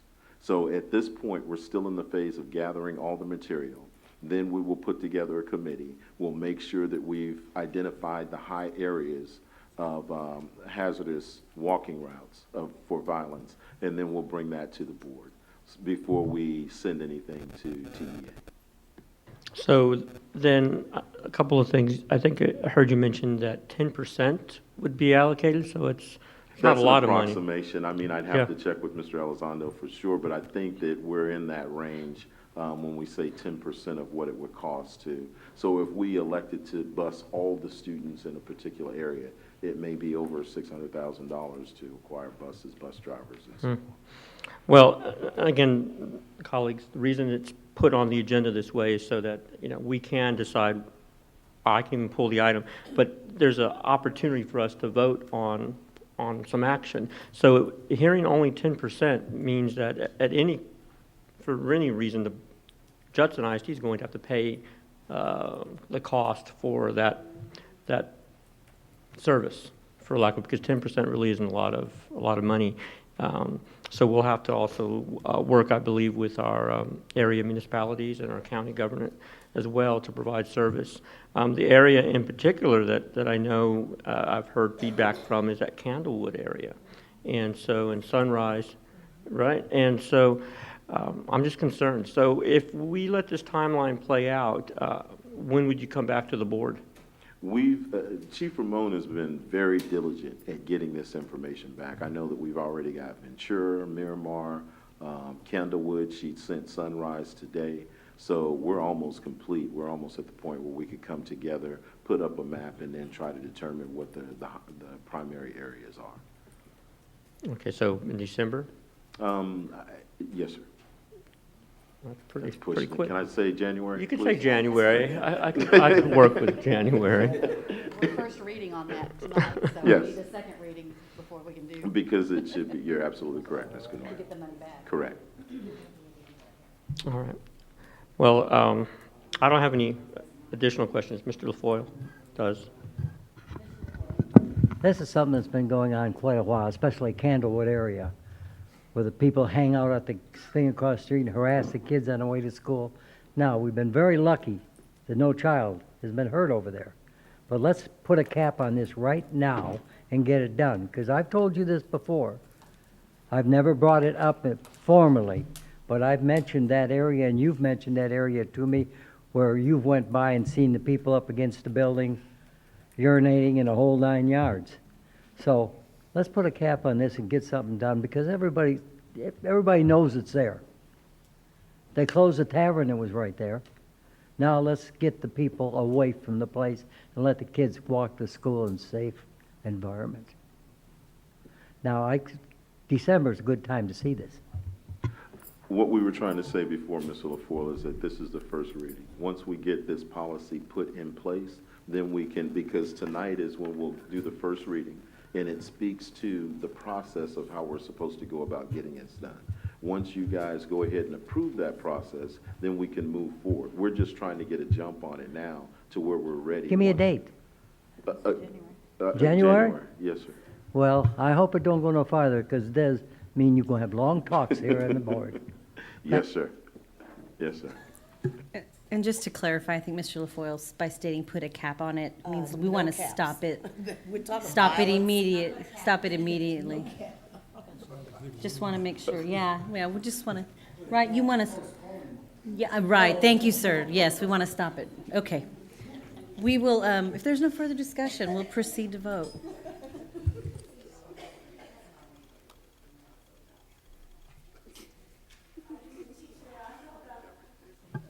Dr. Salinas, I thought I would be pulling this. Are we? Yeah, that we're going to wait until. That's even better. Yeah, He's pulling the item until for second we reading see. and, Yeah. okay. Uh-oh, I don't know if it's gonna let me. Can you not vote, Ms. Knoyer? Not me, she can. Oh, here we go. Somebody's working on it. Okay. Okay, we pulled G, 5H. Consider and take possible action to initiate a study and possible resolution to maintain student achievement standards at Judson ISD to grade level and above. Do I have a motion? Motion. Motion by Mr. Macias, second by Ms. Eaton. Mr. Macias, this is your item. Thank you. The reason for this particular item is to essentially initiate a study. This is probably going to be very comprehensive, and our usual standard is that when we do initiate a study that could be comprehensive, that we would probably need to get full board support on this. So what I'd like to see out of this study, though, is an assessment of what we're doing currently to address the deficiencies. I would have said, I can't think of a different word, but if our kids are not on grade level, what are we doing currently? What does the expenditure of our funds in that effort look like? Is it varied from campus to campus? I mean, I'm assuming that it is to some degree, but there's some standard protocol. And then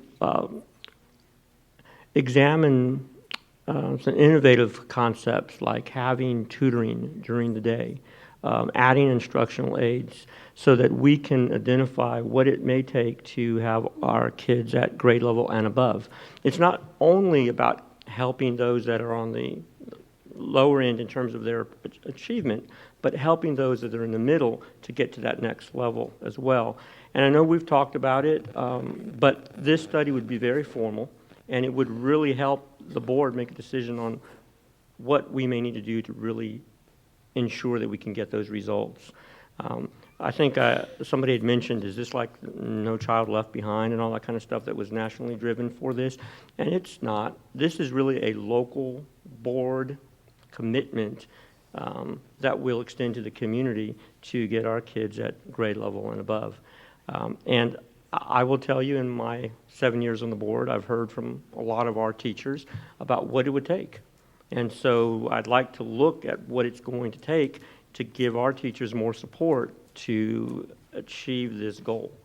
And so I think it's important that we gather the information and that we come up with a plan that will bat it out of the park. So that's the reason for this. Ms. Eaton? When I came on the board, one of the things, that I've said to several people, that I don't understand kindergarten to third grade. If kids are not at grade level and above as early as kindergarten and for sure as late as third grade, what are we doing? How and why are they continuing to be passed on to the next grade if they're not there? And we need to figure out where we're losing them so that we can, come up with a solution. It doesn't make sense to me to have kids in 5th and 6th grade, but they're reading on 1st and 2nd grade level, or they're doing math at 1st, 2nd, and 3rd grade. When do we push? Where do we push? How do we push? We have to figure that out. And I mean, I know everybody's working on it. I know that. But we have to get some answers so we can kind of like get this going right.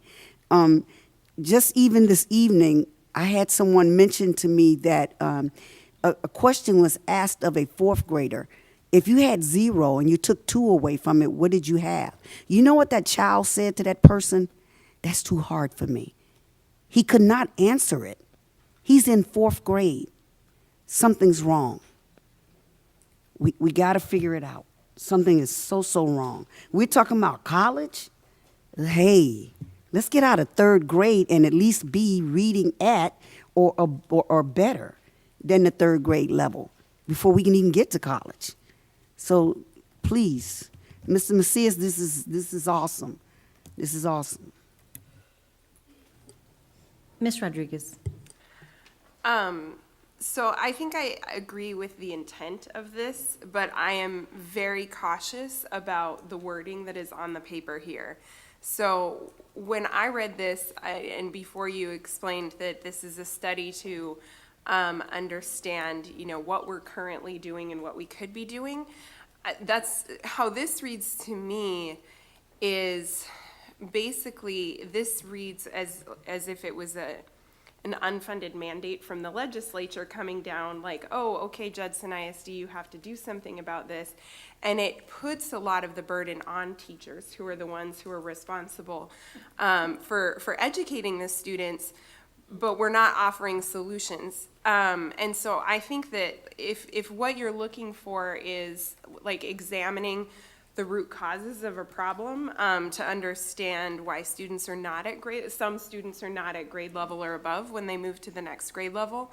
I think it needs to be worded significantly differently for us to, and I would support something looking at, what are the reasons that students are not doing as well as they could be, and how could we reallocate funds to make sure that that happens.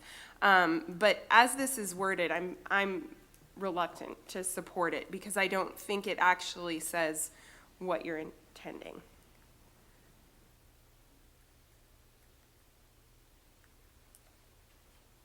Ms. Canoyer?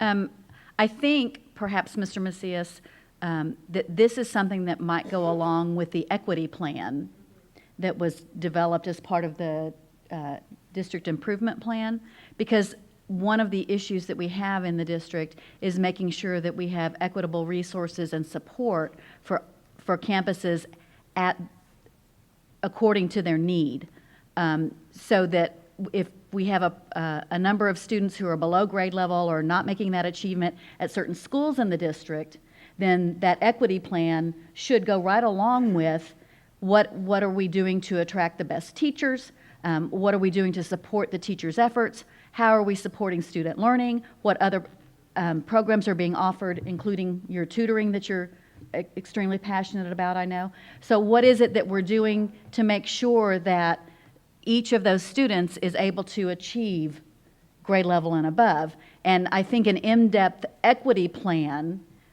based on a study is exactly where we might need to go with this.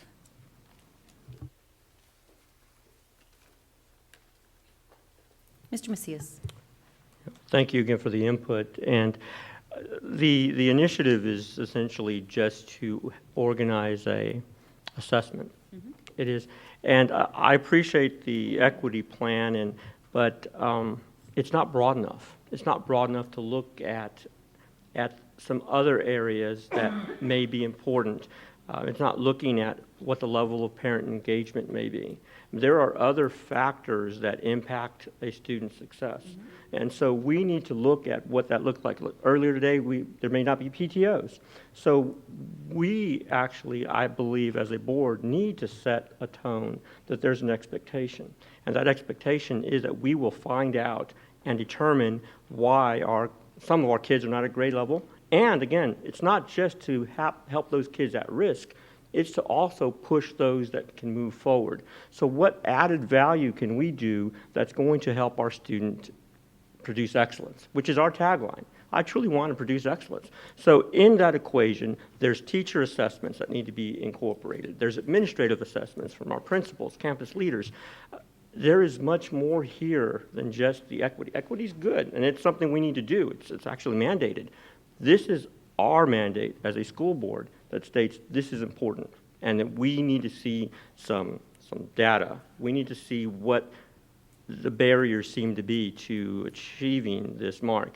And I will bet you that you're going to find that teachers may say we need more resources, or we need a different allocation of programs. We may need double the summer programs. I mean, there are all of those things that once we get that data, we're going to be able to change our whole strategic approach, and it's going to impact our children.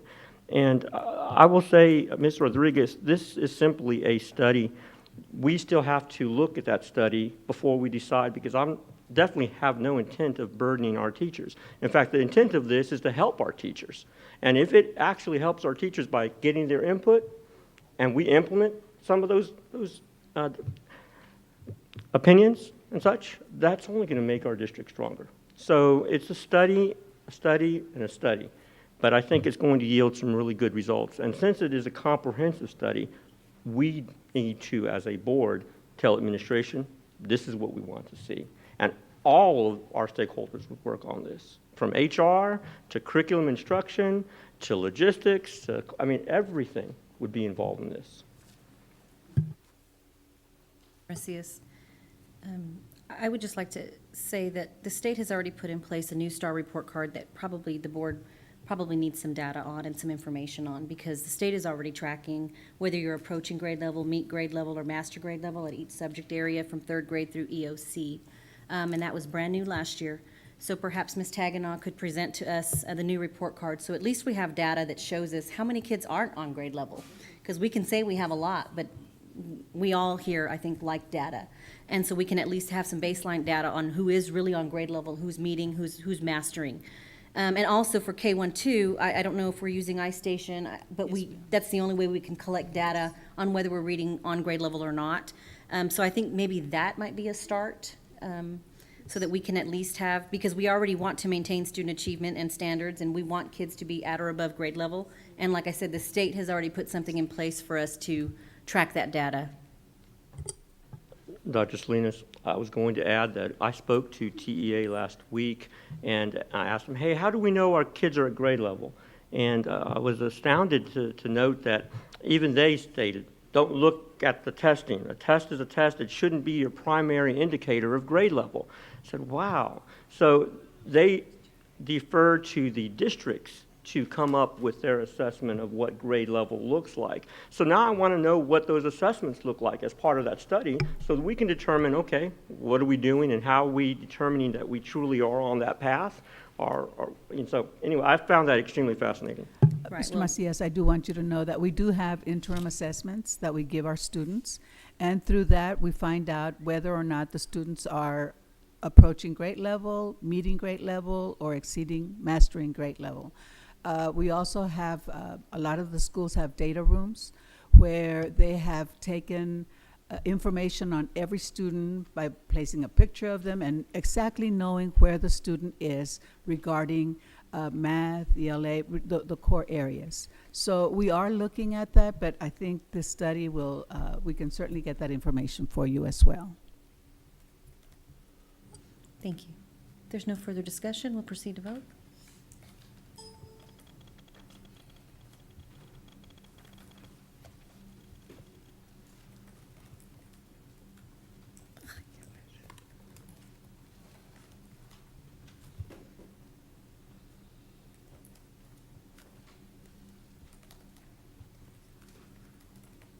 I promise. Motion carries 4-3.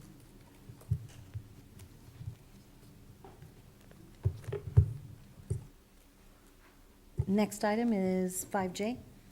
Consider and take possible action regarding approving the personnel report and updates, including new hires, resignations, and administrative appointments. We'll proceed to closed session. The board will now adjourn into closed session pursuant to the following sections of the Texas Open Meetings Act, Texas Government Code. Let me make sure. Nope.